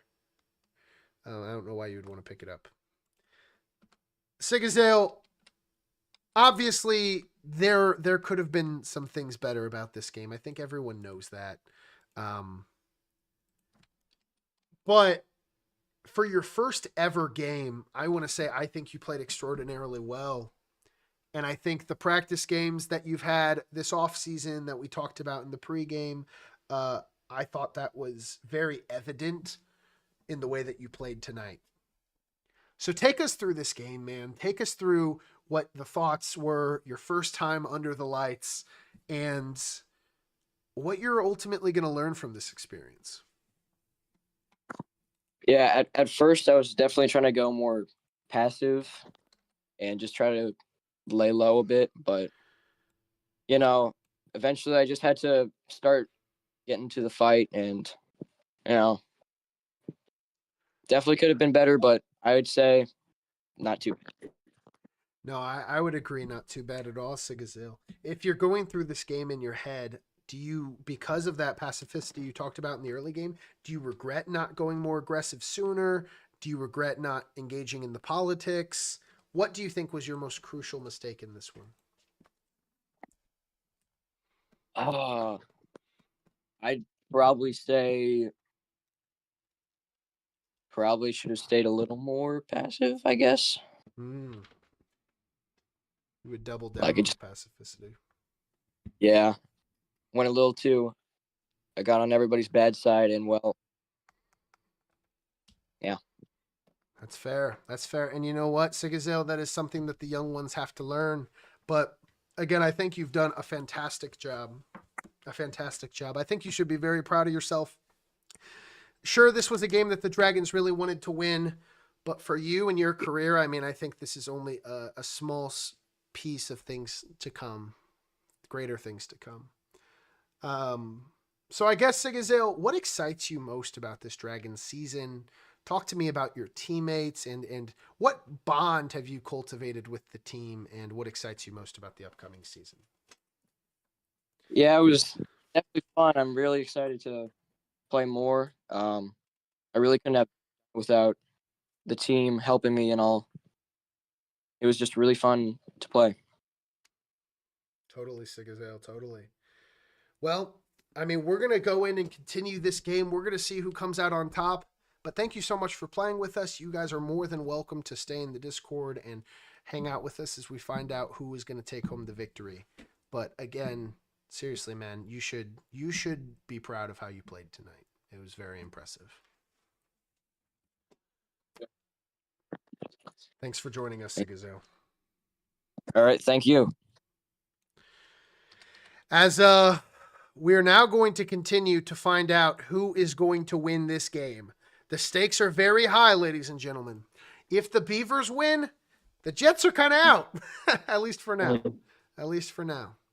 If the Astro Bears win, the Los Cuties for this time is going to be dethroned at top of the division. Now, there's a long season left. They might take it back. But again, the Cuties have been at the top of that division their entire tenure as a team. Can the Astro Bears start that revolt tonight with a victory? Or will GooseinaWell get the first win of his entire career and say, hey, this is our spot, you're not taking it? As we continue, a lot of stops on this turn here. That's how you know someone had a good turn. Papa Bear, you're back on the action clock. All right. JJ can get on the Dragonmobile without using a speed, right? Yeah, you can't interact with the Dragonmobile. I can't? No, it's only the dragons can use it, so I might as well delete it. Okay. JJ's gonna attack P.E.K.K.A. Wow. JJ's just making the rounds here. This is an 8 or lower. And, you know, if he didn't have that lightsaber, like, does this kill? It might. It really might right now. That's 3 hits on the first 5. And that is 4 hits on the second 5. That is an immediate 4 times 6, which is 24 damage. 24 damage plus 38. 38. We have 3 more, right? Okay. 24, 38. That is 62 in total. And we have 3 more to go. It's double. It is double. It's double. He's dead. He's dead. He is fully dead. That is unbelievable. P.E.K.K.A. That is unbelievable. P.E.K.K.A. goes from 135 to dead in 1 turn. Oh my gosh. That is insane. Can you believe this? I can't. As we have to pause the music again. Serial, your champion has fallen. Actually, because he's not a champion, he's just an epic card. Nice. I gotta respect it. Serial, you played so well. Thank you. Like, seriously. Actually, perfect timing, because I just disconnected from Tabletop Simulator. Perfect timing indeed, I guess. Man, Anyways, holy cow. That was a good game, man. That was a great game. You improved a lot. Walk us through it. I mean, what do you think changed between this one and your other 2 games that you've played? Well, you know, I feel like I just had a much better grasp on the game and just like how like the timings work and how like politics works. You know, just various things. You know, I still made mistakes like not using Donkey on turn 1 and not using the genie lamp last turn, instead using vials. So that was not my greatest. But you know, you learn things, and I've definitely learned things over my past 3 games that I'll definitely be able to take forward in the next season and to help my fellow Beavers. Yeah, you gotta help those fellow Beavers. I mean, here's the thing, Serial. Sure, those are your 3 games for the regular season, but there's a chance you guys make the playoffs and we see you again. What do you think the path for the Beavers playoffs are? I mean, if you would have won this game, you would have been in the picture. Certainly it's no time to give up on that. Are the thoughts optimistic in the Beavers locker room that, you know, you guys could extend your season? Oh, for sure. I mean, like, we've got Drew, who hasn't played a single game yet. He'll be coming back in like January. It's true. You know, we've got players that will become more available. Ryan hasn't even played a game. Our 2 best players haven't played at all. It's true. You know, we just got a lot of potential and a lot of talent, and Yeah. you know, I think playoffs are easily in our grasp. I would agree, Serial. And you know what? I'm happy to see that you got some kills, so I don't have to, you know, because I was looking at your rating and it was hurting me physically, I think, you know, just because I know that you're a good player. I know that you're a good player. It was hurting me to look at that. So I'm excited to watch that go up, and I'm excited to see you again, whether it's in the playoffs or next season. I mean, Serial, you have such a bright career ahead of you, and yeah. So, I mean, I don't know. Any final words before we continue on with Dan's monstrosity of a turn? I don't think so. Excellent. Well, you're more than welcome to stick around. But if not, thanks for playing. All right. Thank you. As we move on And Dan has caused 2 people to say goodbye in 1 turn. Let's see if that continues and he can solidify himself as the victor. 45 seconds, Dan. I want to use Homer to move the portal. Okay. The JJ. Uh-huh. You said it's not an action when he made it. It's not.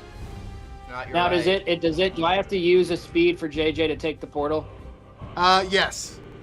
Or I can't, like, spawn it underneath him? You can spawn it underneath him. Yeah, that wouldn't take a speed. That'd be fine.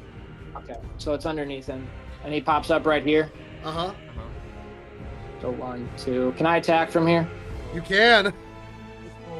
I'll take out Mario. Okay. Unbelievable. Are you sure you're going to be able to take him out? You only barely took out Pekka. Yes. Holy. You like barely The took first out Pekka. 5. That's going to be 1, 2 hits on the first one.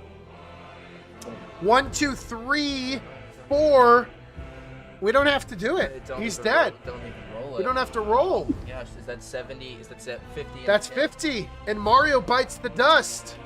Now, man, Professor Longfellow is in a good spot, you'd think, and he's got some really good opportunities to get items with his ability. But I mean, you know, there is the elephant in the room. That I'll use doom is the coming. I'll use the third portal move. And there to go it is. right here. And there is the elephant. And then we'll attack Longfellow. Ladies and gentlemen, this could be the game. That is 130 health. Professor Longfellow has to survive. He has a defense of 8 or lower. Because the stakes are so high, we're going to do this one at a time.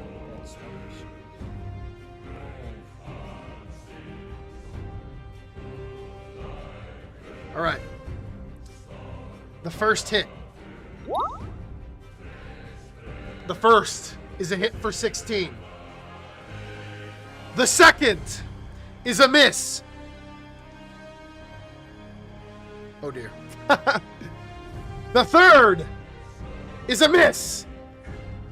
The fourth is a miss. The fifth is a miss. He has only done 16 damage. Keep in mind, 130. He's got to do 65 here. 16, 5 more rolls to go. The first is a hit for 8. That's 24. The second is a miss. The third is a miss.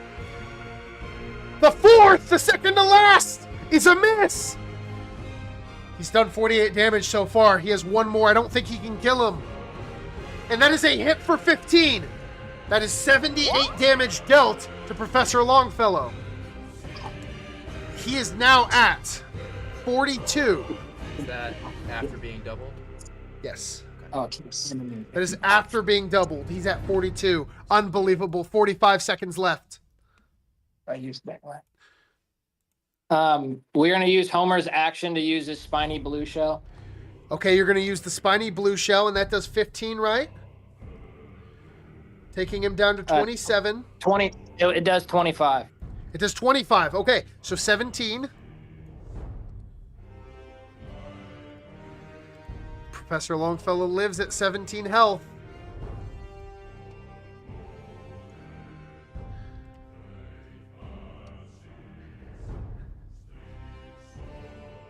Unbelievable turn here. You said he's at 17, correct? He's at 17. Do we make him go up? We're going to hop on the flying car. The flying car is not able to be interacted with until the start of turn 9. Oh, okay.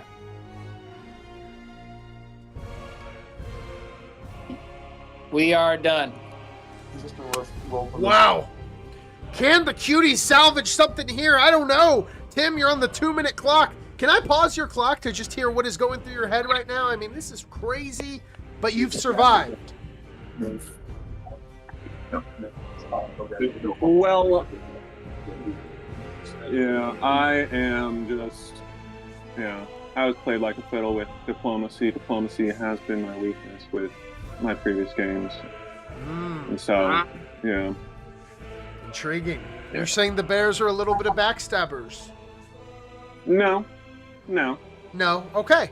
They just played very good diplomacy. And I'm not saying that they backstabbed me. That was my previous game where someone backstabbed me.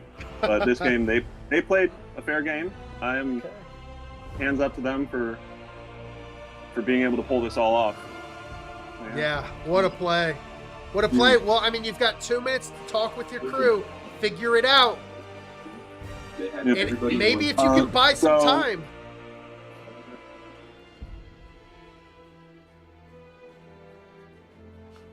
It's going to pull the event card that says win the game. Yeah.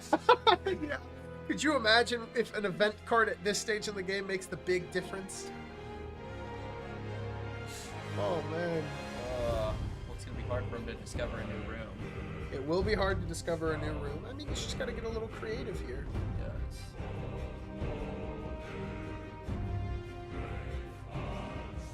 Okay, so I'm going to use my 5 movement. I'm going to go into the portal. Okay. Pick this up. I cannot pick up my gun. 1 speed. Well, I'm going to here. go to the portal. 1, 2 to Sanctum, 3 to Bob-omb. I'm going to pick up the donut. Uh-huh. But I wouldn't. And get health.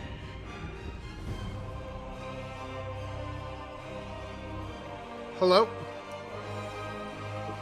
Sorry, I was talking to my team. Yeah, I'm going to get health from Dave's golf cart. This is 1, 2, 3, 4. I'm going to move down. Of course, I disconnect. I'm going to move down to the trading area. Okay. And I thought he only had 4 speed. No, he has plus 1 speed. Okay. That was a good shot, though, Dan. Now what do you want to do here? And then I have 1 action. I have an action still, right? You do? Okay. Let me... I don't know if you can use it on anything, though, and you're running out of time. No. Well, I'm going to pick up the MacGuffin. Okay. And I am going to... With the Meeseeks, they're... Oh, no. Well, I'm going to pick up the you can't pick up a... that's tradable. So you can't pick up and trade an item in the same turn. So I think I'm going to have to end you. But that is a discovery here. This could be a big discovery at this stage in the game. And it's an item. Maybe the least game-changing thing you could have got, but let's see what it is. The diamond sword. Do you want to drop the MacGuffin? I will drop the MacGuffin. Fair enough.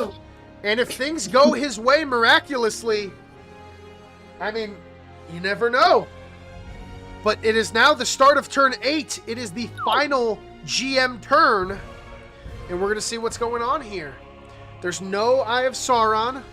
There is, of course, Asteroid City. 1, 2, 3, 4, 5.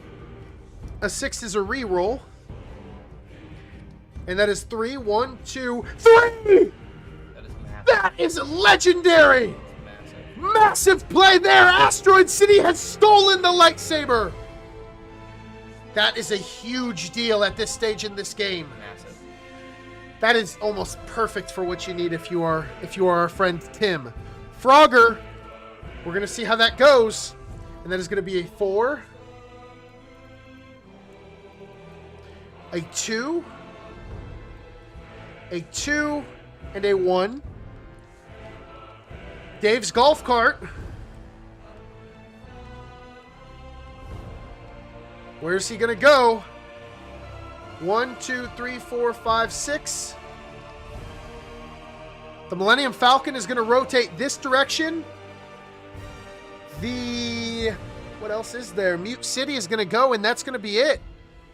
Ladies and gentlemen, this has just gotten way more interesting than it had any right to. 1, 2, 3, 4, 5, 6, 7, 8. 1, 2, 3, 4, 5, 6, 7, 8. Unbelievable. All right. Papa Bear, 2 minutes, starting now. Do I have to use movement to use the portal since he's still on top of it? You do not. I have actually one more thing I have to do real quick. Sorry. I've got to roll for the meatballs. No, it happens after my turn. It does. It falls, but you know a turn ahead of time per the new rules. So you need to know where it's going to go in a turn if it happens, right? So that's going to be 1, 2, 3, 1, 2. In a turn if it happens. What's up? In a turn if it happens. Yes, in a turn if it happens. It is going to go here, but that is, you know, interesting. Could make a big deal if he can't. I mean, I don't know what strategy he's going to take here. I'm assuming stat. I'm assuming he's going to try. Right here. And then the next one is going to go 1, 2, 3, 4, 5. 1, 2, 3. So the next one would go there. Hope you guys see where they are because I'm going to take them off in 3, 2, 1. Your 2 minutes start now, Dan.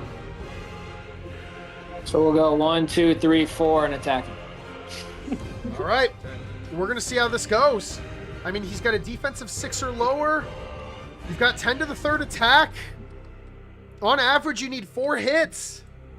This is going to be interesting. We'll see. One at a time, ladies and gentlemen. This is the game. The first is a miss. The second is a miss. Keep in mind, we need a 8 or lower is a miss. A third is a miss. The fourth is a miss. The fifth, it's a miss. The sixth, it's a miss. The seventh, it's a miss. Unbelievable. The eighth is a miss. The ninth is a hit for 17. If this last roll is a 20, he dies. If it's not, he lives. And it's a miss. He is down to 20 health remaining. That is unbelievable. And this game is just getting more and more intense. Holy. The holiest of cannolis is occurring right now.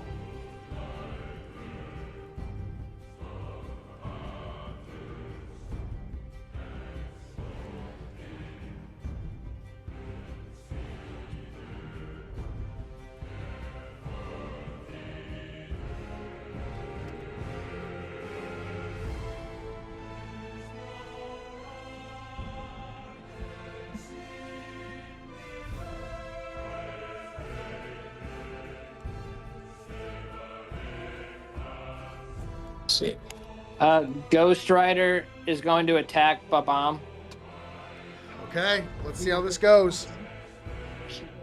I just want to double check something. I want to make sure the speed's right. Because I thought Ghost Rider was somewhere else, but I want to make sure. I just want to make sure. Dan is possibly throwing away an infinite KD game right now. Would that kill? Kill Homer. It would kill Homer. Gideon, it's not about the stats, it's about the W. That's okay. You could have moved Homer out and done that, but okay. Okay, so here's the conundrum here. You were here, right, with the mystery machine?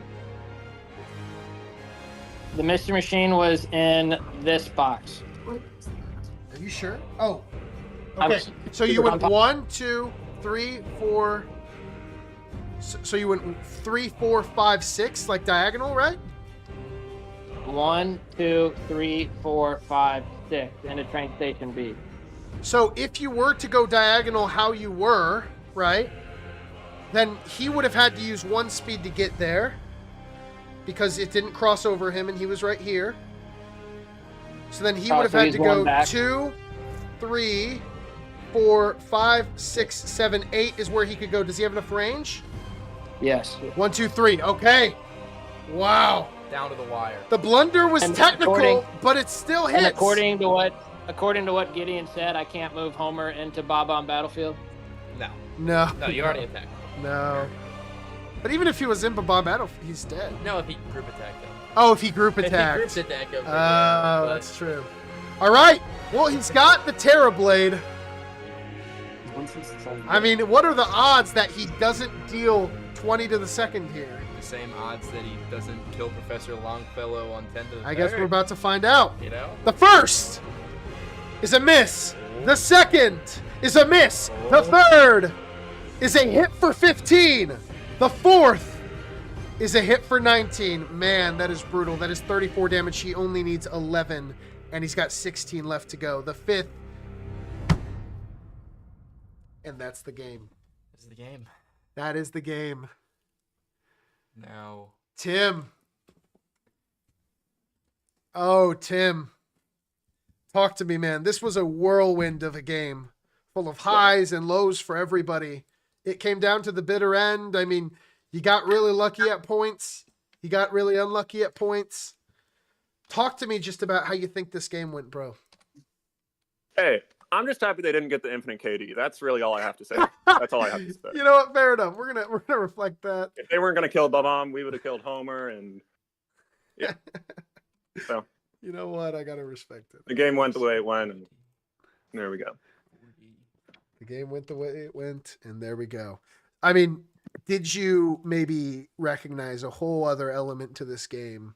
Because for the first time tonight, you played this game how it was intended to be played, and that's with people. Did that change just how your experience went? I mean, talk to us about that, because you're in a rare position here. Not many people have ever done that before. Yeah, I mean, it definitely made the game a lot easier in a lot of ways, but also a lot harder because I had to, I mean, handling the diplomacy is a big part of it, and I didn't really do much of that last game. But being able to have more diplomacy led for more possibility of errors, which is what happened here. And yeah, if I didn't do any diplomacy, Bears probably wouldn't have made it. Whoa, Bears wouldn't have made it. Can you elaborate? Well, because I had 2 times damage on Storm, I would have probably stormed them. And that, even a kind of mid-tier roll dealt 66 damage to the people, and the Bears were all in one spot.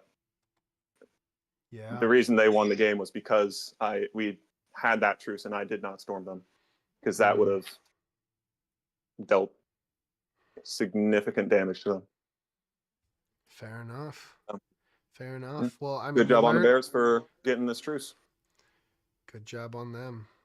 And you know what? I think you played a great game, Tim. I thought we got to really see a different side of you, and it was an exciting one to watch. I mean, so I don't know, what was it like playing with the team, and what excites you most about the Cuties' upcoming season? I mean, you're about halfway through at this rate, and you guys have just been, you know, the division just got taken from you a little bit, but plenty of time to fight for it back. So, I mean, what are the vibes like over there? What are you excited for? I mean, it's still pretty good. It's still good. We're still going to be on a better track to win than most other teams. That's certainly true. I mean, yeah. True. Like, definitely us being in the lead with wins, it does put a target on our back. So this, in one way, shortens our lead, but in another way puts the target less on our back with the Bears coming up. That's an excellent point, Tim. Yeah. No, that's a very good point. Yeah, and I could tell that there was some of that going into this. Like, man, the Beavers were just kind of aggro at the beginning with the Death Star and the you know, taking Storm down from 130 to 10, and you know, like, that's pretty brutal. And it didn't seem to make sense to either I or Gideon up here. We were just kind of like, why did that happen? But yeah, no, you're right. That's going to change everything now that the standings are different. So I mean, thank you so much for joining us, Tim. It's always a pleasure to have you. We love having you in the community, and you know, as always, it's fun to play. Yeah, bro. Well, we appreciate you, man. As we move on to the victors of this match. And for the first time in his career, Papa Bear is hearing the victory noise. Papa Bear, congratulations on winning the first game of your short Board Wars career.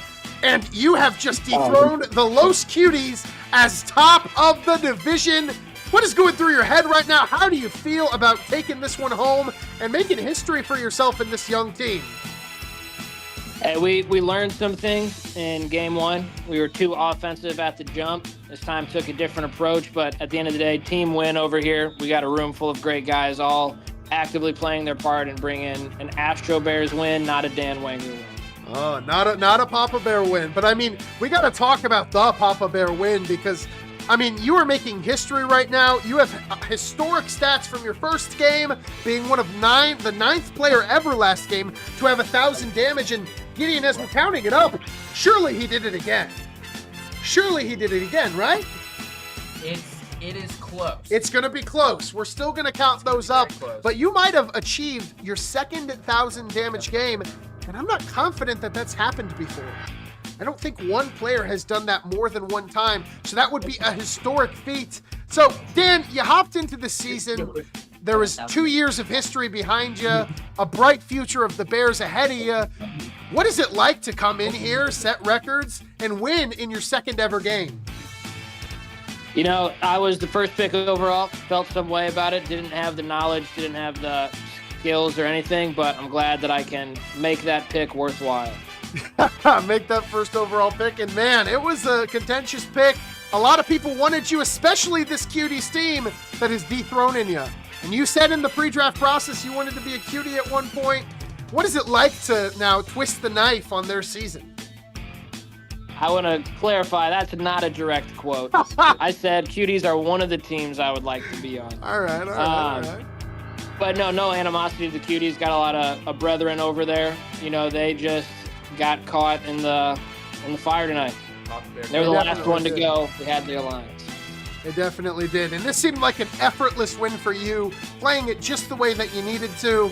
So, I mean, man, now that you're in a great spot, you have one of your players, Max Power, on track to be winning MVP this year. What excites you most about the season ahead? I mean, playoffs certainly have to be in the scope as you take that first spot. Yeah, I mean, playoffs is great, but we're trying to make history. You know, making playoffs isn't what we're for. We're trying to come home with the championship.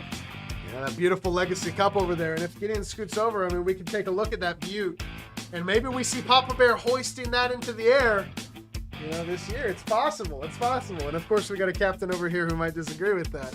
But fantastic game today, Dan.